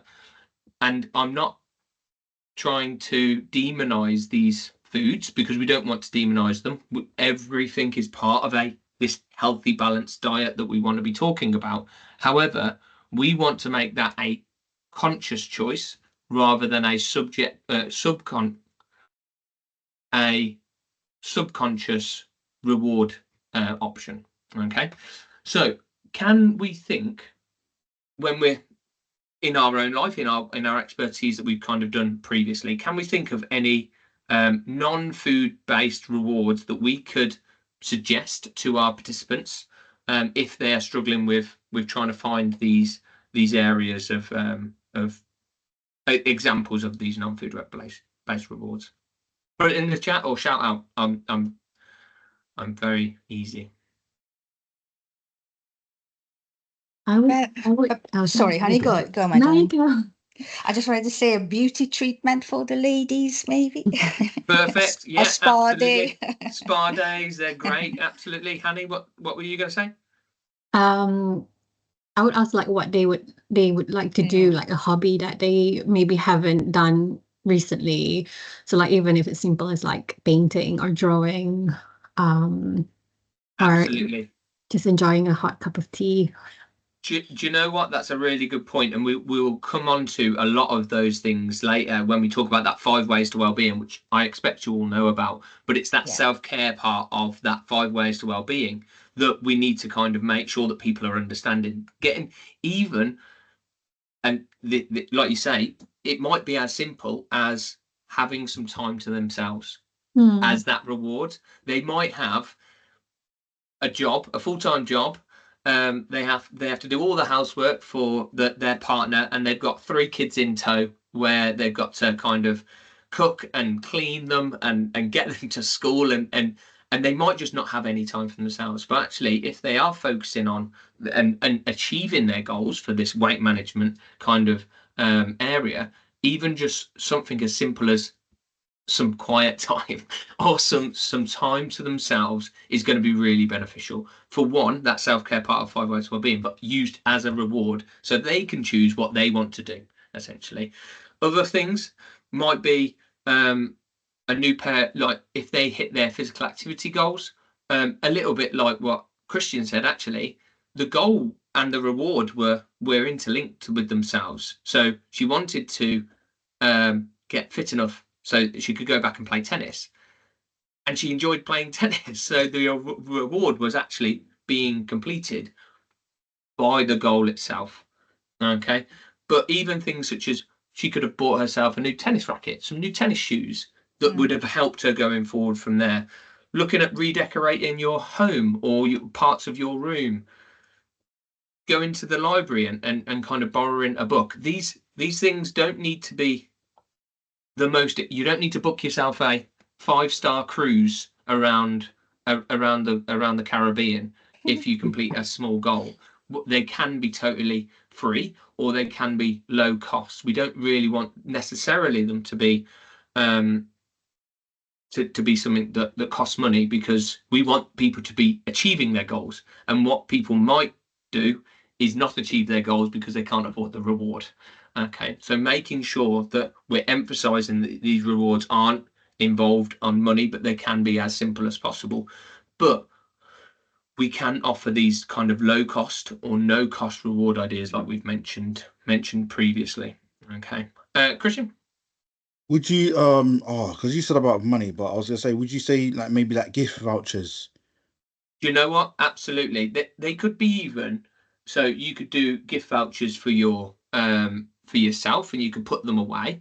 I know I've seen a lot of things on social media, like everybody will put £1 in a pot if they lose £1 of weight, and then with that money that they've got in that pot, they will kind of go and do something when they get to their goal or target weight. So things like that would be really useful.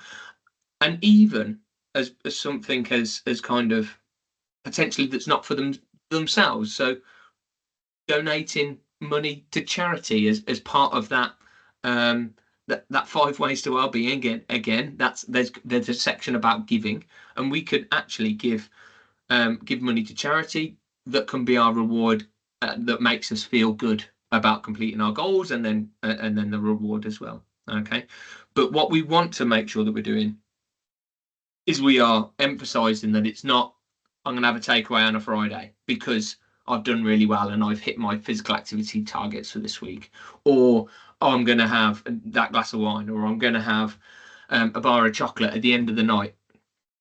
That one is a very, very kind of common one that I used to see when I was delivering weight management services. They would have a really good day, and then they would have a bar of chocolate or a bag of crisps at night. That bag of crisps or bar of chocolate would turn into a second, or a couple of biscuits, and so on and so forth, turning that potential what they would consider a good day into a bad day, where actually the day is been fine. It's the reward mechanism that we've given ourselves that is actually negatively impacted our kind of long-term goals. Okay, so these are things that we want to be talking about over that first session. So what I'm going to do, I'm not going to do this for every session, but I'm just going to quickly show you what the session plan looks like for instance, for our first session. So as we've got here, we've got some information that I've put into the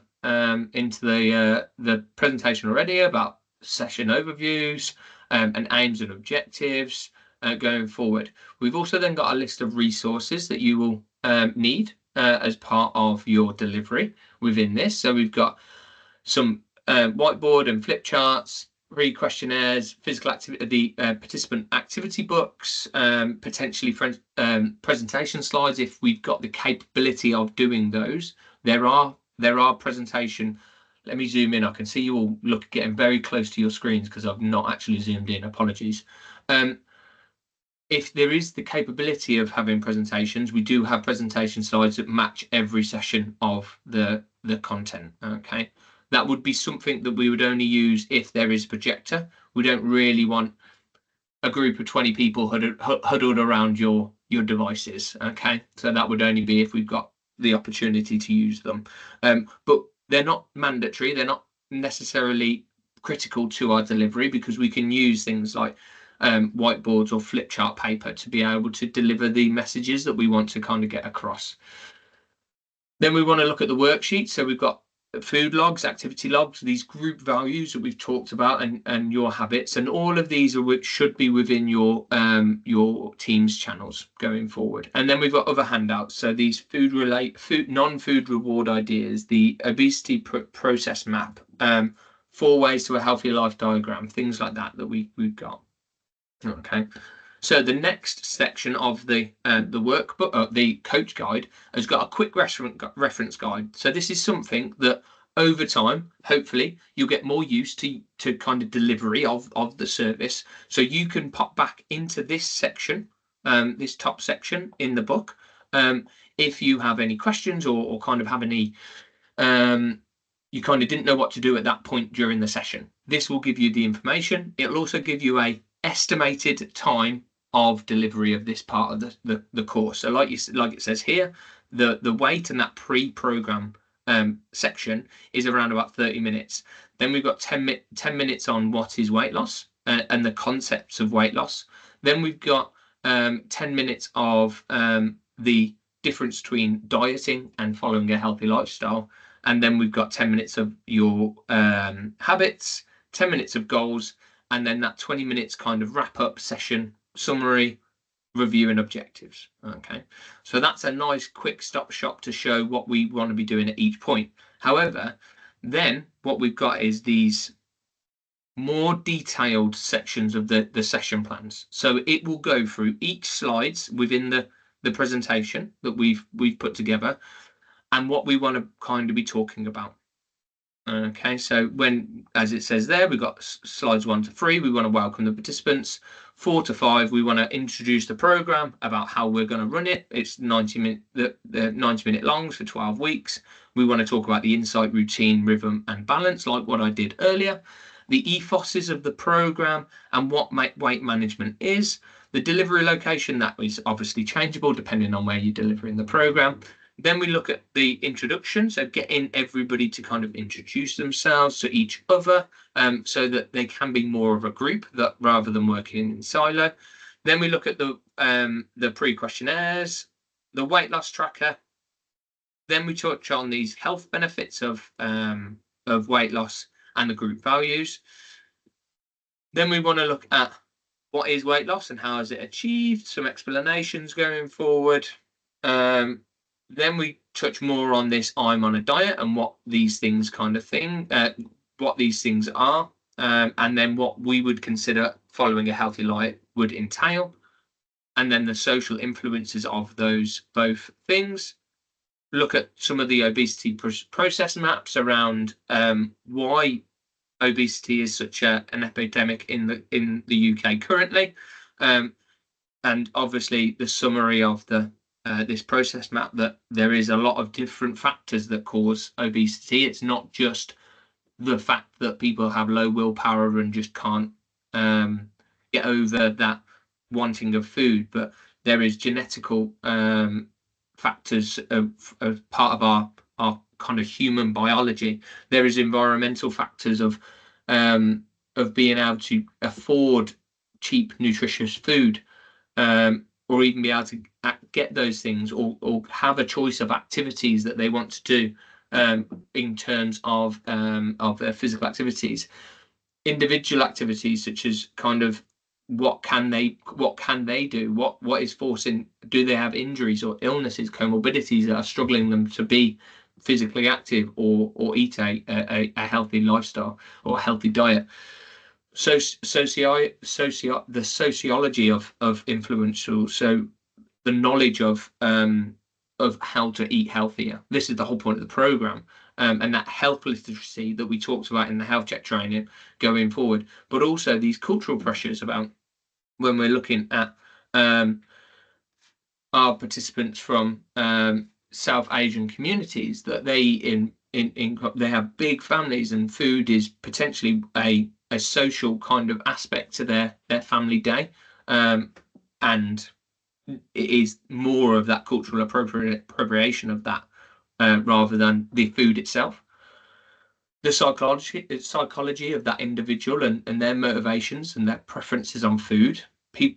Some people are very fussy. I've got friends that they've only just started eating non-beige food, and I'm 30, I'm mid-30s. So as I say, it might be this fussiness of food or not liking food from a young age, but then even that food environment and food consumption. So where do they eat food? Where on the size of the portions, and when do they eat food during the day? But also, does that then affect the quality and the amount of food that they eat, or the frequency that they eat it, on either a a too high area or a too low area. After that, then we want to look at our habit worksheets, and then we jump onto this SMART goal stuff that we talked about earlier, some examples of SMART goals and these non-food related rewards. Okay, and that basically is the session plan that is attached to every session that we're going to talk through today. Like I mentioned about 5 minutes ago, I'm not going to go through every session with you like that, because I would just be reading off a coach guide, and that is not fun for both you and I.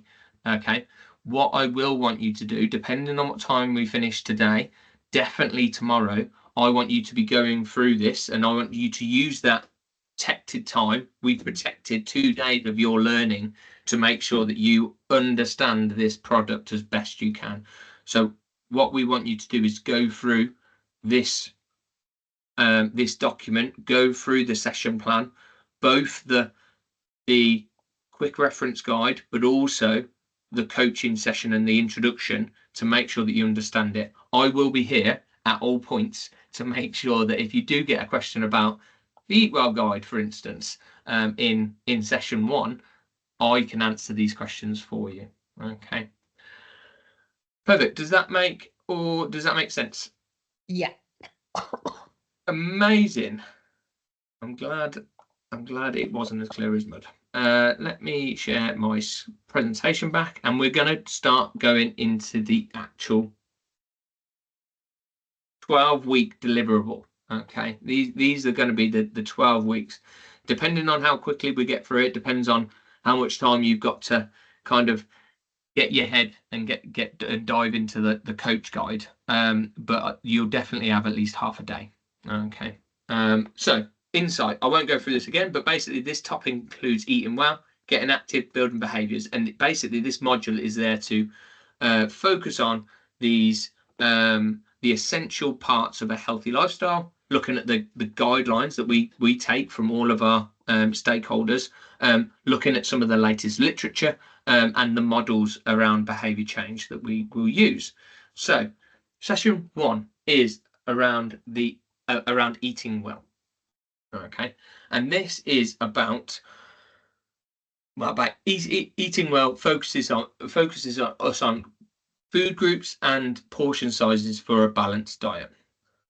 The topic emphasizes that it's essential for us to eat a healthy, balanced diet, and looking at the guidelines and the models such as the Eat Well guide and hand portion sizes, to support them with those tools that they can use to make this eating well, this healthy lifestyle, as easy as possible. The topic is important as it underpins the essential of a healthy, balanced diet, and it aids participants to build and develop on what they currently do. So what we don't want to do is go to them and go, right, because this is not what we would consider a treatment for our total diet replacement or our pathway to remission program for diabetes. We are building on what they're currently doing. We are not trying to basically scrap everything that they're doing currently and build them new behaviors. Okay, we want to work on what they're doing now by getting them to gain confidence in the areas that they're doing good and keeping up those good habits.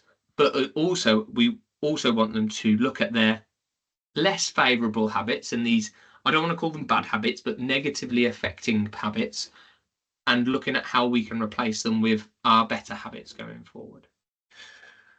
So the objectives for this session, what we want to do is we want to reflect on food and drink within our current diet. So we want to look at our own diet, or the participant wants to look at their own diet and see what they are currently doing. Because if we don't know what we're currently doing, we don't know what we need to change. We then want to look at introducing the Eat Well guide. We then want to explore the sections of the Eat Well guide. Then we want to use our hands and understand how we can use our hands to measure portion sizes.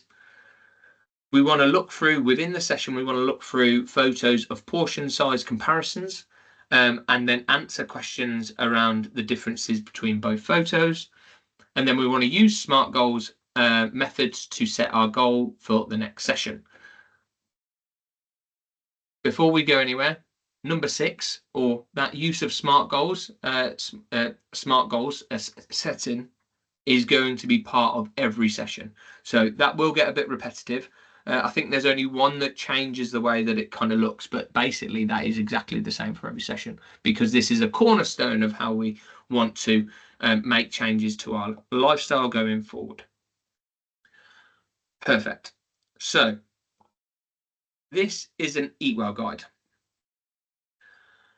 I don't want to point people out, but what we want to talk through with the Eat Well guide is we want to look at a few different things, and basically we want to answer 3 main questions on the Eat Well guide about each of these sections. First off, what we want to mention is depending on how old you or how long you've been working in the sector, and you will know that this relatively recently has changed. Okay, this is now the Eat Well guide, where previously you may have known it as the Eat Well plate. Okay,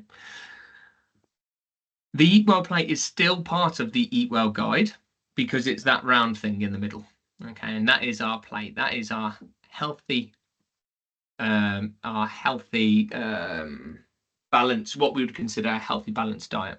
Okay, however, there are things around the outside which also support with eating a healthy balanced diet for a long period of time. Because they were on the plate until before the change, isn't it? Absolutely, yeah. So if you ever did see an Eat Well plate, I'll see if I can find one over lunch, and see if I can find an old one. But we used to have them when I used to work for Thrive Tribe as well. And basically those, I'm pointing at my screen and you can't see my pen. But these areas here, this area of eat less often and in small amounts, actually used to go into this purple section here, and it was much bigger. Okay, what they did, and this would have been around, I want to say 2016-ish, maybe a little later. But basically this area moved out of that section. That area then was made smaller, and we increased the areas of everything else up slightly. Basically, we wanted to this is not a mandatory part of a healthy balanced diet. Essentially, it's not needed for any of the kind of things that we need the rest of the sections for. We've also got, which wasn't included within the old Eat Well plate, our fluid intake, which is part of the national guidelines. We want to drink 6 to 8 glasses of fluid a day, and those fluid, as it says there, can be water, low-fat milk, sugar-free drinks, which tea and coffee does include as long as it's sugar-free. And we can have fruit juice or smoothies totaling 150 mils, which is about 1 glass. Yeah. And then we've also got here the food label reader that we will touch on later in a lot more detail. So I'm going to park that section. We're either going to talk about it later today or tomorrow. Okay. So as you can see, there are 5 sections. I'm not going to get you to name the sections because they're on there. But we've got carbohydrates, we've got fruit and veg, we've got protein, we've got dairy and alternatives, and then we've got oils and spreads. What I want us to do now is just go around the room and please shout out whenever you kind of feel like you've got an answer. We're going to start with carbohydrates. And what we need to know, or what we need to kind of understand, is why we have it. What is the main purpose of carbohydrates, or the food group that we're talking about? What is included? And then how much should we be having? The last one should be quite simple by the proportions that we've got on there. So let me just quickly type these into the chat.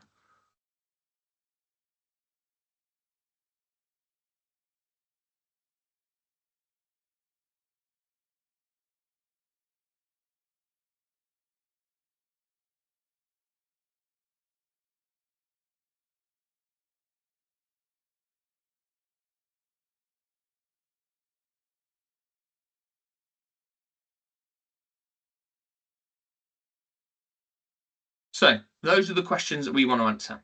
So let's go with carbohydrates. Who wants to take carbohydrates for me?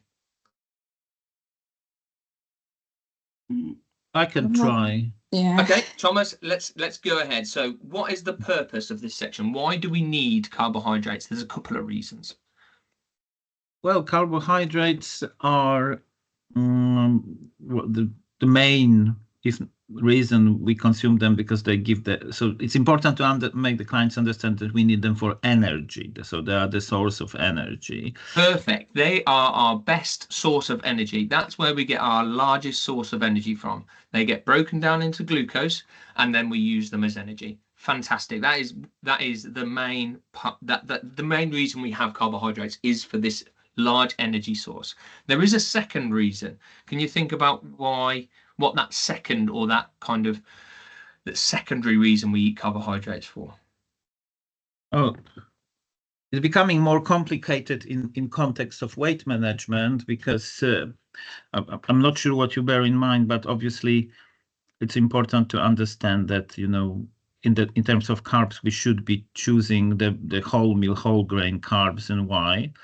Great, that's perfect. That's exactly what I wanted to hear. So there are two. Sorry, there are two reasons: the fiber and also the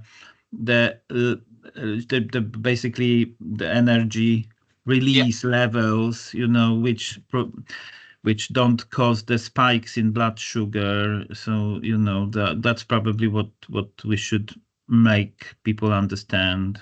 Thomas, you've said you try to say what the purpose of carbohydrates was, and you've basically said verbatim exactly what I was going to say.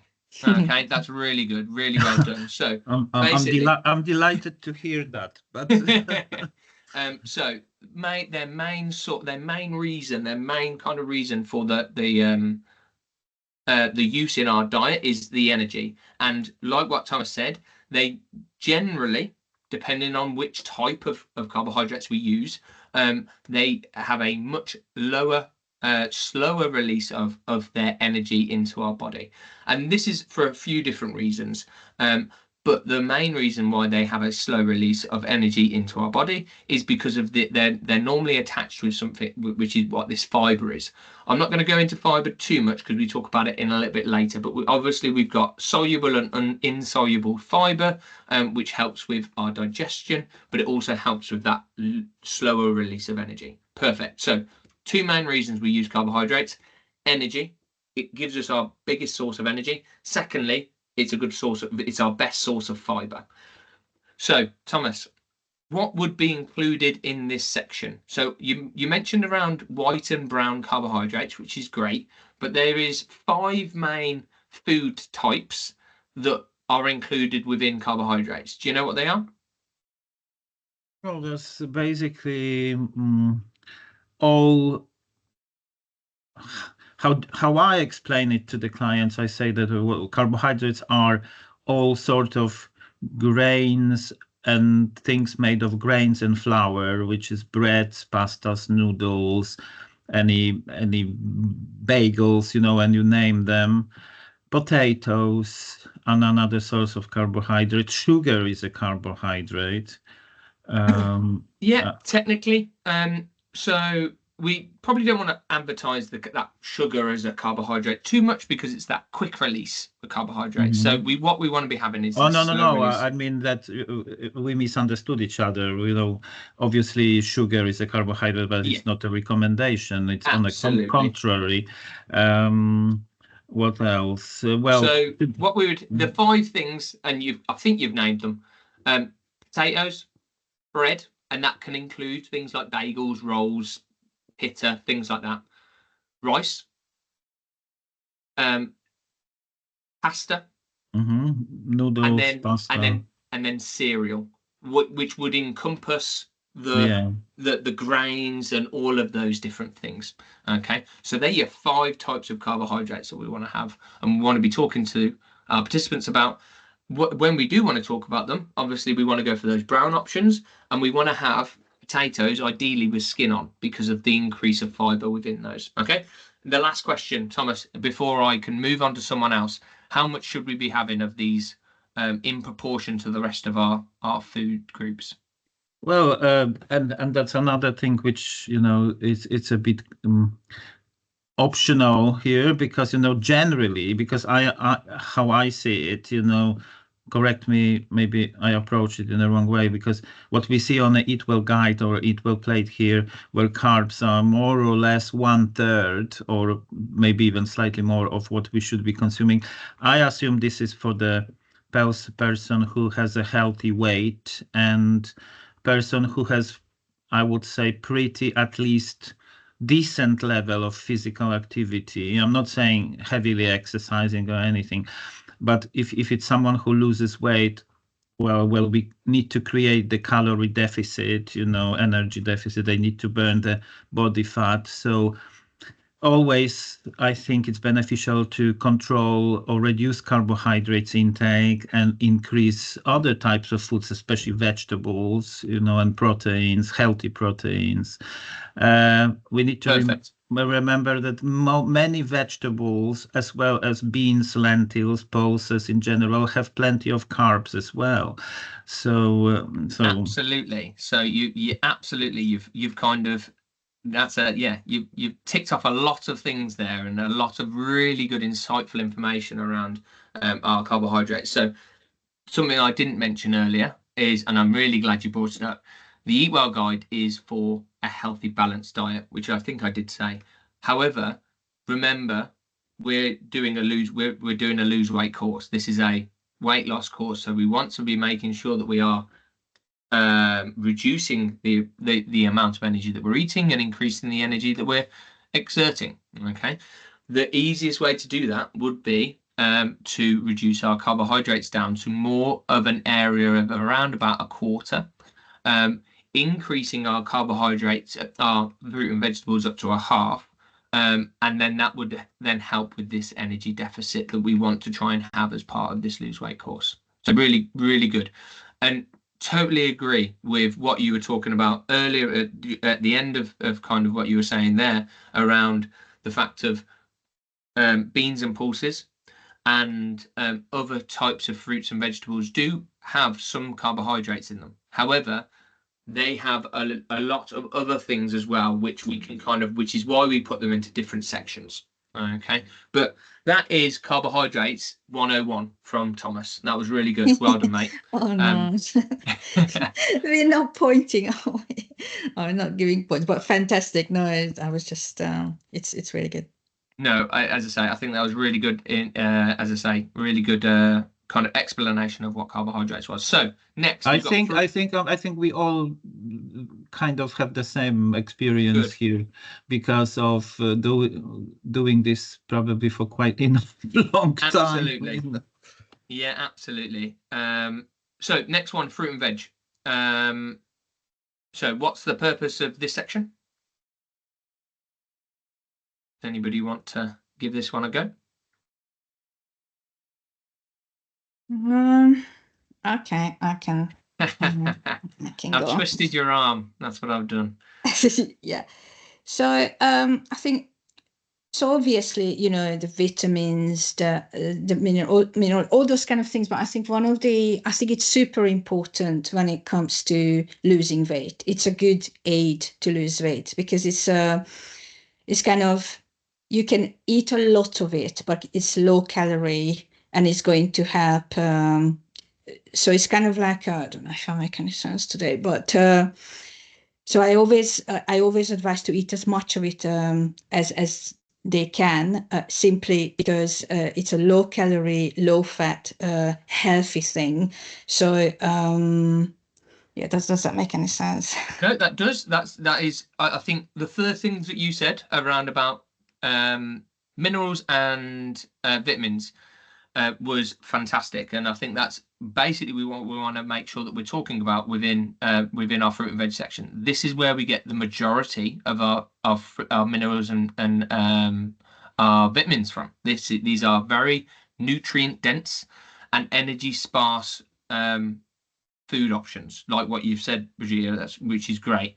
Yeah, and also with the weight management, it's just because it's low calorie Absolutely. and high fiber, lots of them, it can help make us feel fuller. And so in that sense, it can help losing weight. Perfect. So that's really good. As I say, what we would there is a few kind of ones that disprove the rule of them being low calorie and things like that, but we'll come on to those in a second. I don't want to kind of steal anybody's thunder, just in case kind of we do talk about it. Yeah, I mean, there are certain things like, very starchy vegetables are not going to be as, helpful in this sense, but it's just a different type of vegetables. No, totally agree. So there are different ways, and I always find it quite difficult to explain this when I was talking to either coaches or participants. There are a few different ways on what we on how we can process fruit and vegetables, which would mean that they're also included within our Eat Well guide. Do you know that I need to probably there's definitely 4. There might be 5. I can't remember. It's been a long time since I've taught this. So there's a few different ways on how we can process them. And I'll give you the easiest one. We can eat fresh fruit and vegetables. They count towards our 5 fruit and veg a day. Yeah.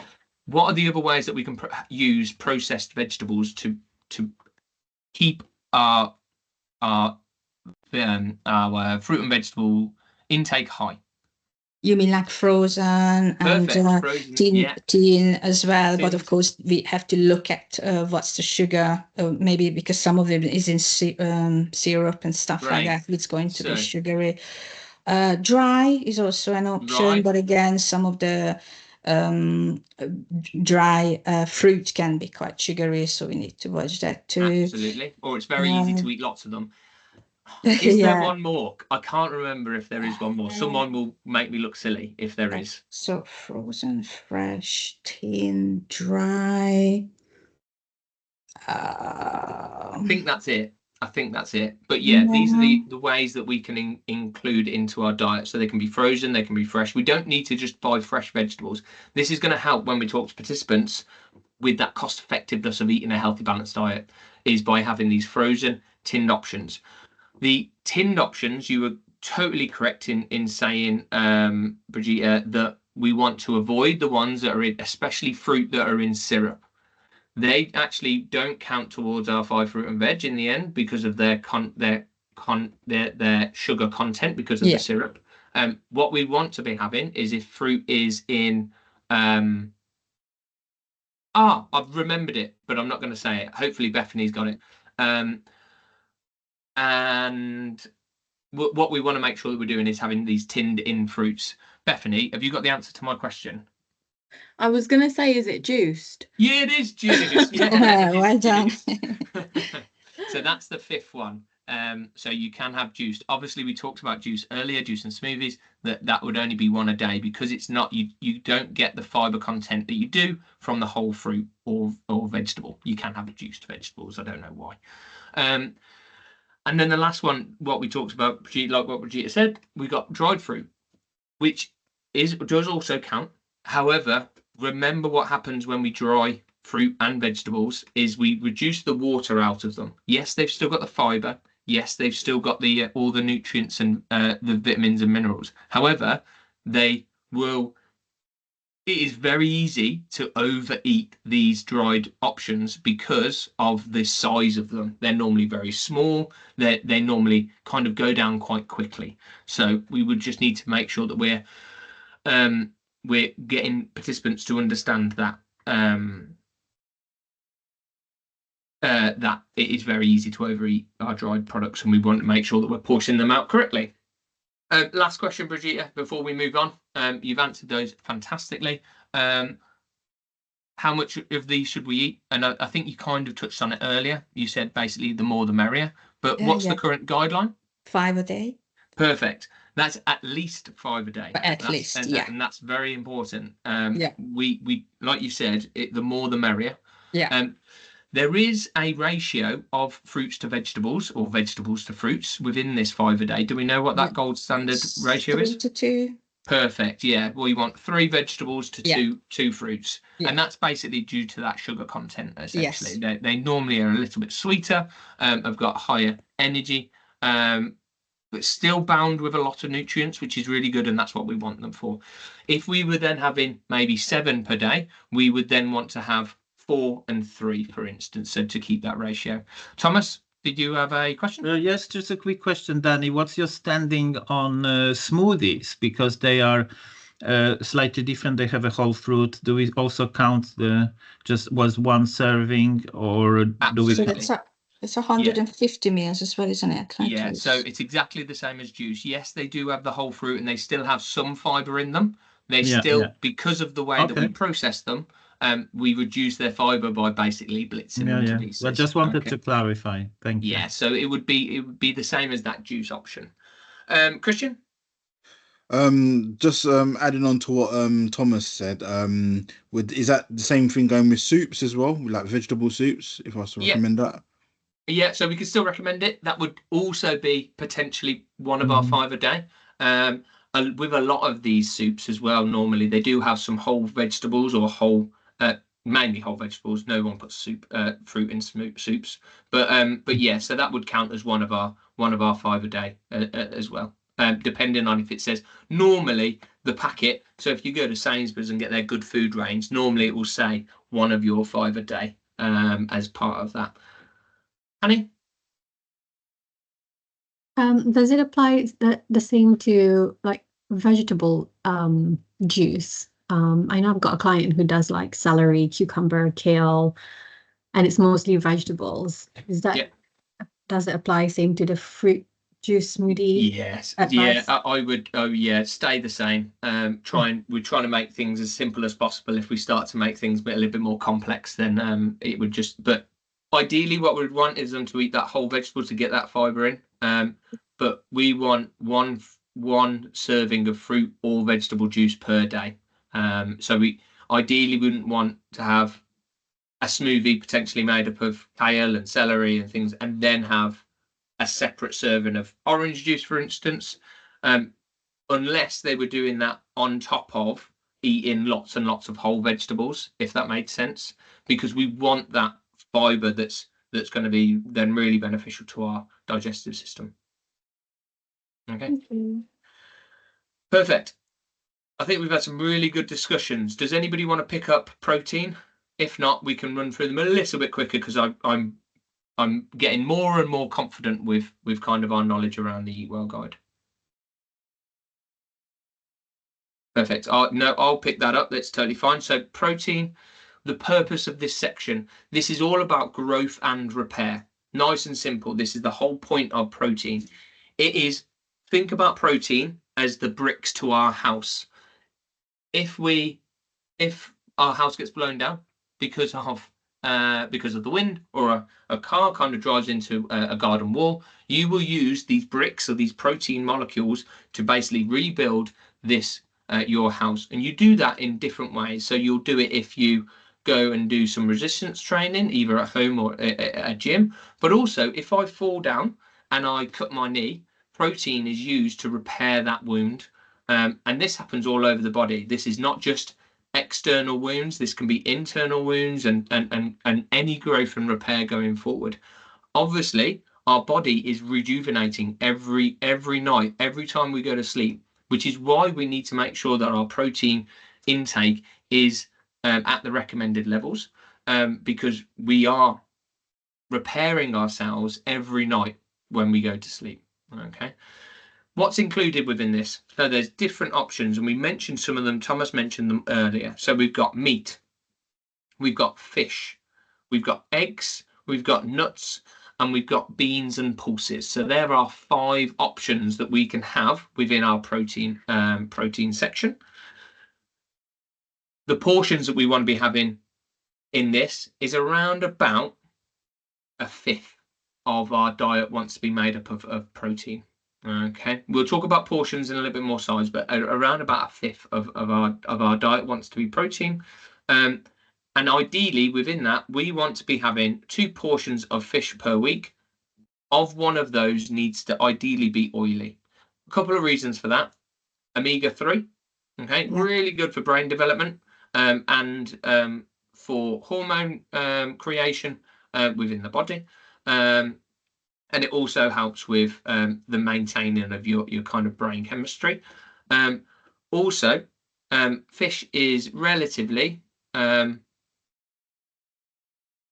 has relatively less or significant less energy than things like our red meats or even some of our white meats. It is a very energy sparse kind of food, but does pack full of protein.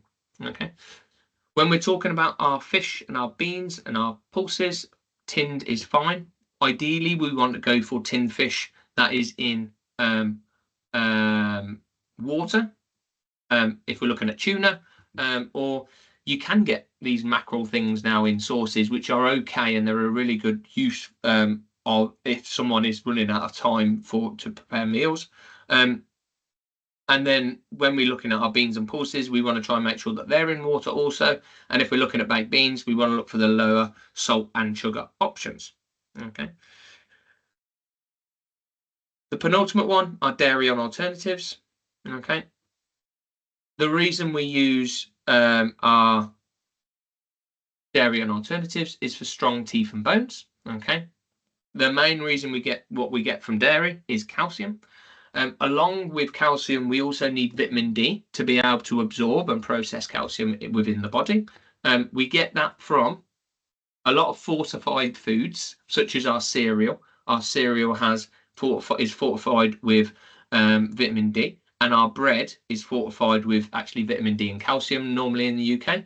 But we also get a lot of this vitamin D from either the sunlight or our leafy green vegetables. Okay, but this will help with keep our bones and teeth nice and strong. What's included in this section? As you can see, cheese, milk, yogurt.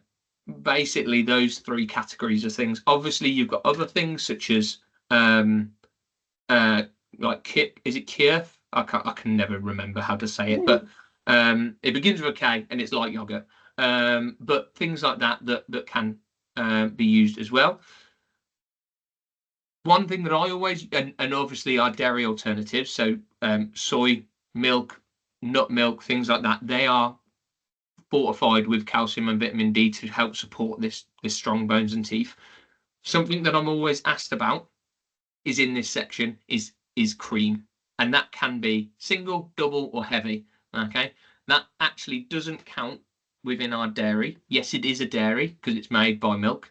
However, it would go into, because of the high amounts of fat in it, that would go into our eat less often and in small amounts. When we're looking at our milk, ideally we want to go for anything either red or green.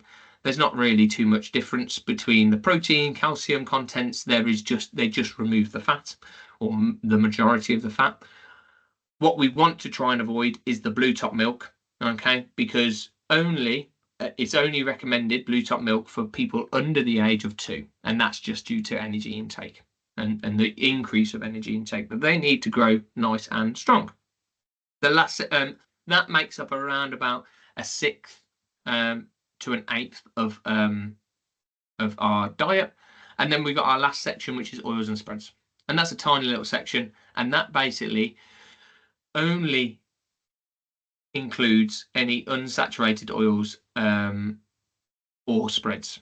Okay, so if we're thinking about things such as coconut oil or butter or lard, they don't actually enter into this section. But when we're looking at rapeseed oil, olive oil, and their appropriate spreads, that's what would count in this section. And as you can see, this is the smallest section that you can't even fit the pictures on the page. We want to eat this in very small amounts. Okay, but we do want it because of the good benefits from that. Okay. Does avocado or like avocado oil count in that section? Yes. So the easiest way to know if it counts in this section is if it's liquid at room temperature. So if you walk into the shop and you walk down the oil aisle, you can see you get jars of coconut oil and it's solid. That actually doesn't count towards this section because of the high amounts of saturated fats in it. But things such as avocado oil, our rapeseed oil, olive oil, sunflower oil, and vegetable oil, because they've got unsaturated fats in them, they would count towards this this section. Okay. It's sometimes it's so confusing for the clients though, because if I remember absolutely. like 10 years ago, if you guys remember, it's like coconut oil was the thing, you know, like the most popular oil, and here we are, like, but as Yeah. I guess, you know, things are developing and more research is being done, and that's when it's, yeah. So the interesting thing, I don't want to bang on about this too much, but the interesting thing about coconut oil is that it's got high amounts of saturated fats, but it's got these medium chain fatty acids, which are supposed to be really good. So it's one of these things that is kind of, it's got benefits and negatives. From my point of view, from a whole population basis, we should really avoid it just because of that saturated fat, that value of saturated fat that's in it. And that's kind of the bigger risk towards health in the UK than these medium chain fatty acids that we get from it, because we can get these medium chain fatty acids such as omega-3 and omega-6 from our oily fish. Yeah, fish, yeah. Sorry, one more thing. There's also like Yeah. another popular one with olive oil being used to cook. What is our advice on that? Like when I someone wouldn't worry asks. about it too much. Obviously, we are hoping we're a learned area, so there is some research out there that when we're using olive oil and cooking it at high temperatures, it denatures the goodness of olive oil, but there isn't a huge amount of significance over it, and what we just wouldn't want to be doing is deep frying things or even shallow frying things going forward. This is where kind of other conversations around cooking techniques that we'll talk about later on in the course will then be able to support someone to make these better choices going forward. Okay. So it all kind of, and this is another thing that happens with all of our courses, they all kind of intertwine. So there's a lot of different information that someone will have, but remember, this is a long program, 3-month program that people will need to kind of have a little bit of information here and then it be reiterated to them down the line with a little bit more information so that they can build up a bigger picture. Okay. Perfect. So alongside this, I've got these in a little bit of a wrong order, but it doesn't matter. We've got our alcohol guidelines. Our standard alcohol guidelines for the UK is now 14 units, and I've talked to everybody, I think, on this call about these already. 14 units per week, okay, both for males and females. Ideally, we want that spread out over more than 3 days, but we also want to make sure that we're having at least 2 dry days each week, okay. If we're looking at 14 units as a thing, this would be equivalent to around about a bottle and a half of wine in total over the week, about 6 pints of beer, or 10 single measures of 40% whiskey, vodka, or gin.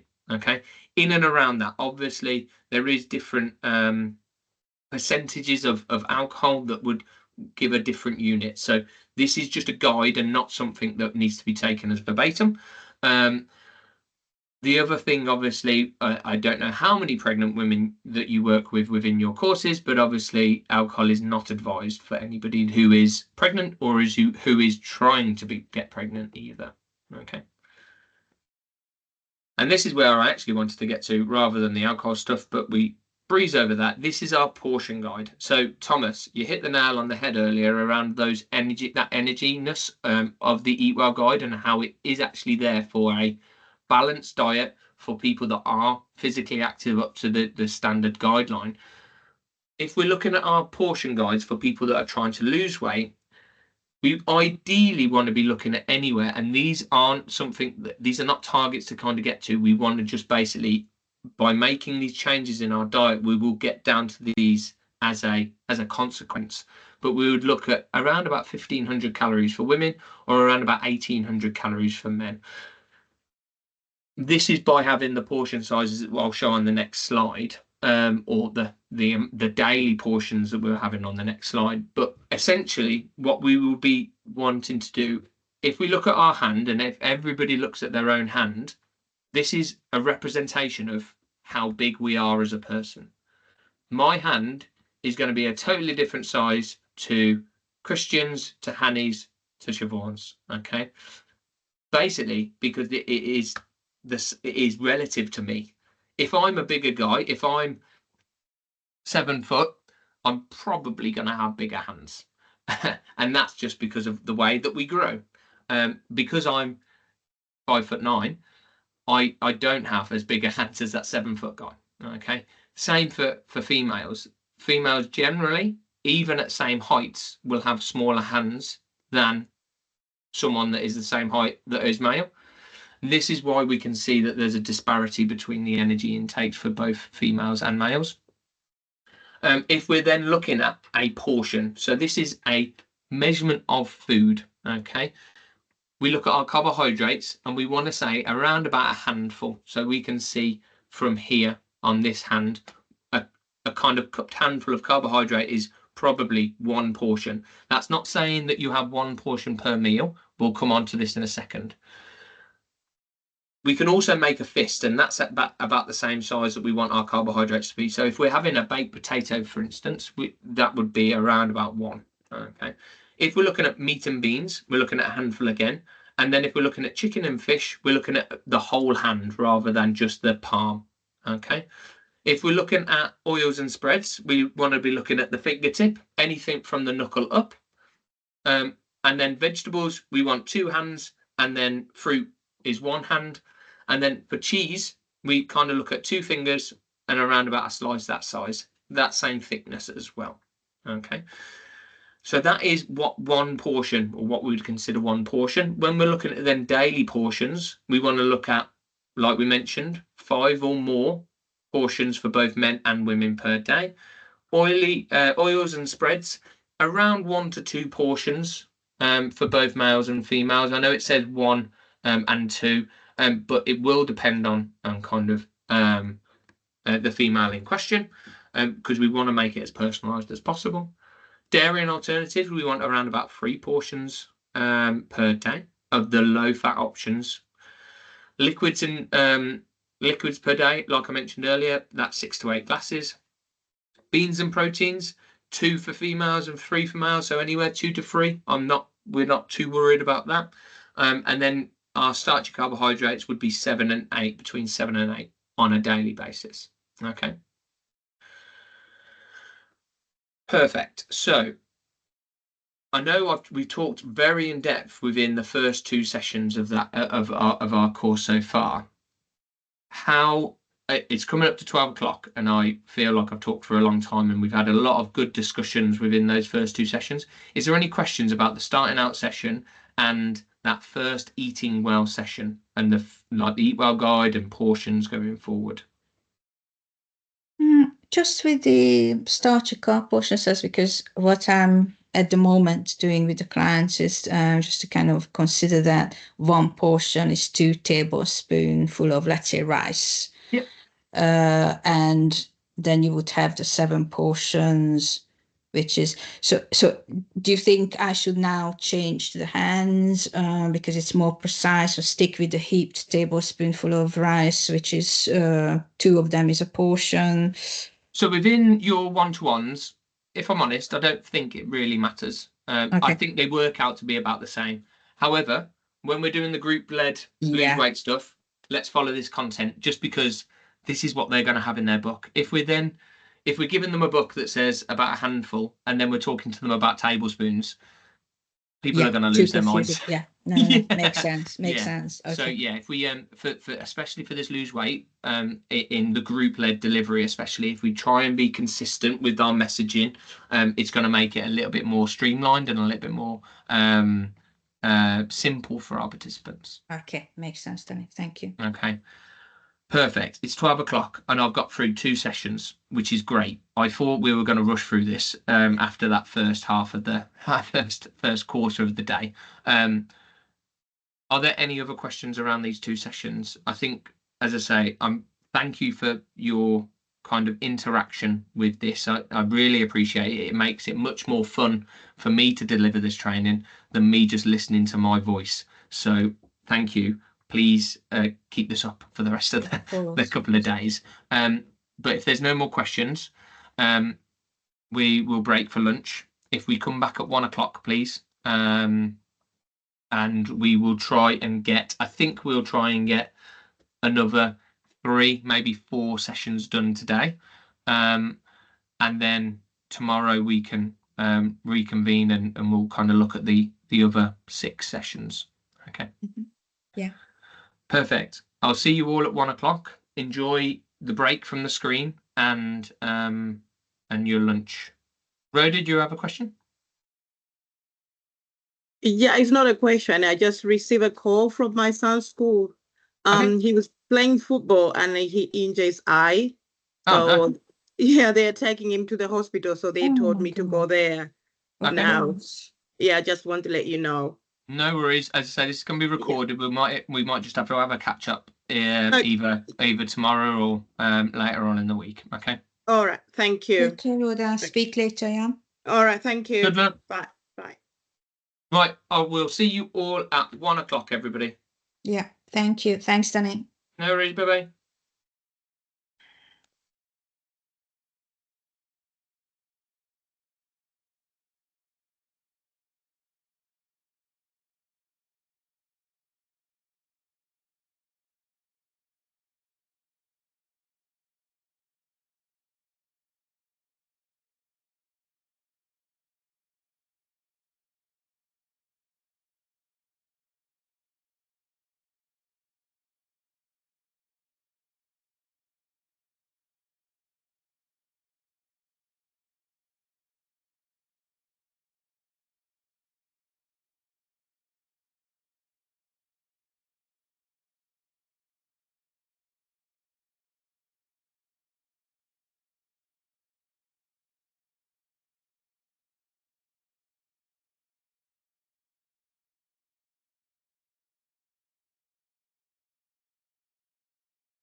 Yeah, I'm on mute.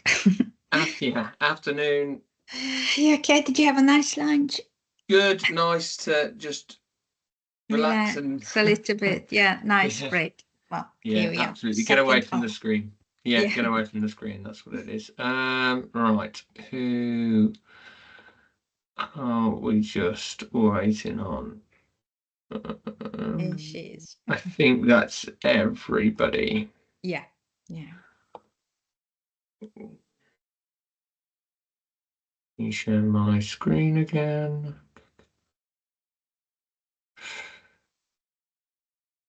Amazing.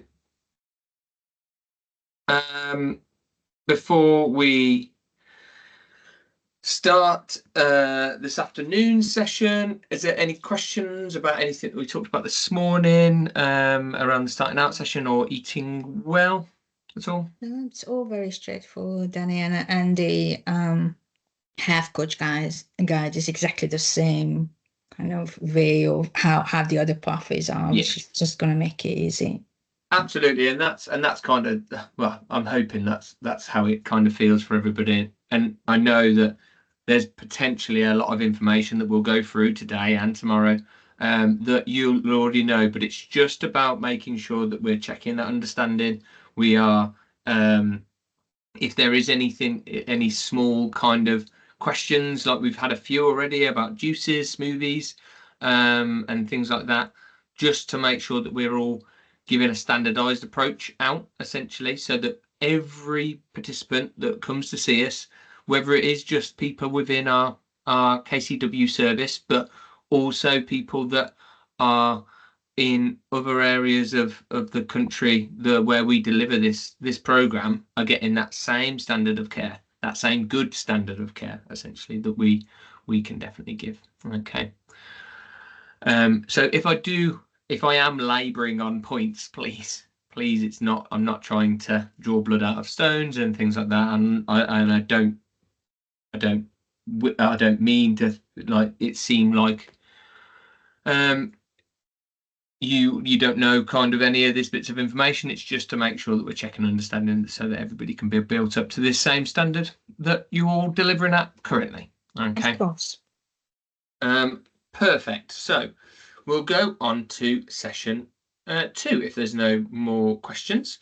So session 2, as part of this this insight quarter section of the Lose Weight service, is about physical activity. So getting active in is basically looking at the essentials of getting active, including the current UK guidelines for physical activity, the health benefits of physical activity, and the barriers that hinder potentially people being physically active. So when we're looking at the objectives, we want to do a short physical activity movement, essentially, and I'll talk you through this in a second.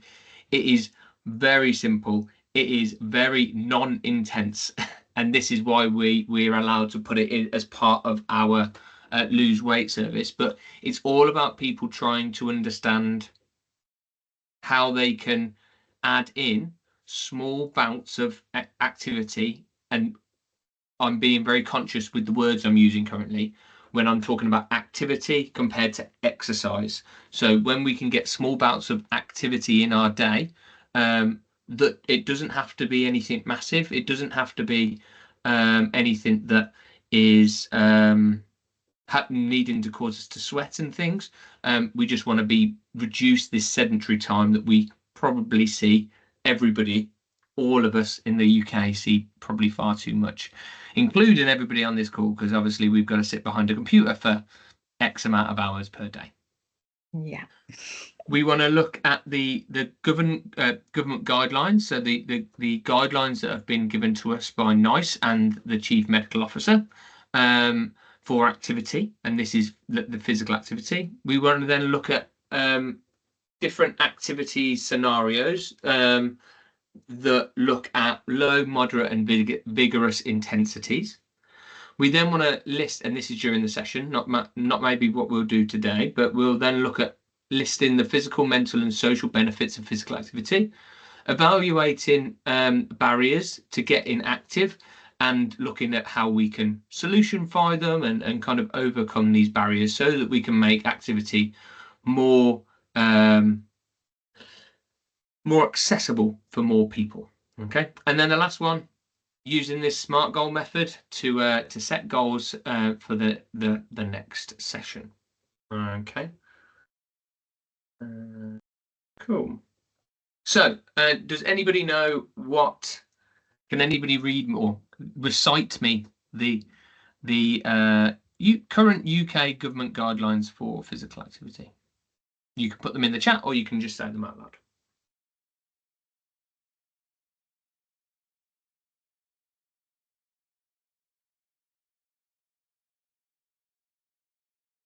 Is it the 150 minutes of moderate physical activity? in a Thank you, week? Annie. I thought everybody was still asleep after lunch, and I don't blame you. Everybody's got this food coma. I It was is. talking, but it was in mute. Oh, was it on mute? So yeah, it is 150 minutes of moderate intense activity. Okay. Obviously, well, that is the standard guidelines. There are small kind of offshoots to this. Do we know? Did you mention about vigorous activity, or I was? Yeah, 75 minutes. Perfect. 75 minutes of vigorous activity as well. Is there anything else we can think of that is also included within this guideline? Yeah, strength and balance and Perfect. reduce sedentary time. Yeah, so how many hours, days do we need to be doing looking at either strength and balance or improving building strength or improving balance? We know. So ideally, So that, yeah. Oh, you go. No, you go, Brigitte. No, it was just sometimes they just build into it. Let's say that they have a workout in the gym and then they do some stretching and balance exercise afterwards. Perfect. Yeah. So the guidelines state that it should be done on 2 days, over 2 days of the week. Okay. And then you hit the nail on the head. We also want to look at reducing that sedentary time and breaking up periods of inactivity. So, as you can see here, I was gonna ask you this question as well, but I clicked my mouse too early. When we're looking at this moderate intensity activity, we want to be looking at this intensity, and this is how we measure how intense this activity is. Basically, it's by using this thing called the talk test. If you've all heard of the talk test, great. This is basically how we can measure how intense our activity is. So if we can talk but not sing, so if we can speak in relatively full sentences, but not have the ability to sing a song or sing along to the music that we're listening to. And it's not about how well you can sing, it's the ability to sing, remember. We would be at that moderate intensity. If we find it difficult to speak in full sentences, so we are saying a few words and then having to take a few breaths, we're at more of a vigorous intensity, which means that we're doubling the effect of our exercise, which means we can reduce the total minutes that we do of that intensity, that exercise or that activity by half. Okay. As it says there, we've got building strength. We want to be doing on 2 days a week. And this can include things such as the gym, yoga, but it also can include activities of daily living. Okay, for people that don't want to go to the gym or don't want to do any physical activity classes, it could be carrying heavy bags from the shop to the car and then maybe even the car to home. It could be climbing stairs rather than taking lifts and elevators. It could be using our chairs to do some sit to stands and activities like that would replicate bodyweight squats. Okay, all of these things are going to help increase our strength, and basically we can do these if we think about anything that technology has done to make our life easier. If we think about it, the use of escalators and lifts have made it easier to get from the ground floor to the first floor. So if we can do it in a more manual way, then we're going to be using our muscles and strengthening our muscles and building our muscles to a good enough standard so that we can be strong enough to carry on with our normal daily life. Okay. There's also this improving of balance. Okay, these balance exercises that we want to be doing also on 2 days a week, and they can be inclusive of these strength activities. Some of them, or some of the others of these balance activities, could be any sort of dancing or things such as Tai Chi. Yoga and Pilates also potentially can support this as well. This is mainly for a recommendation for our older participants who are in the ages of 65 and over. Basically, as we know, as we get older, a few things happen. Bone density reduces and we start to reduce our lean muscle tissue just as a factor of old age. What we want to make sure that we're doing is we're keeping both nice and high so that we, if anything bad happens, such as slips, trips, or falls, we're less likely to break hips or injure joints, which can then cause massive recovery, then exacerbating the issues of reduced muscle mass and reduced bone density. Okay. The last one, as it says there, is just minimizing this sedentary time so that we can break up periods of inactivity. Right, so what we want to look at when we are, I'm hoping this types if I type in the box. When we're looking at getting active, can we think of any barriers that will stop people from being active? Just shout them out. Time, commitments. Sorry. Time is probably the big one. Okay, this is the main one that people kind of will complain about, is the fact that they've got no time.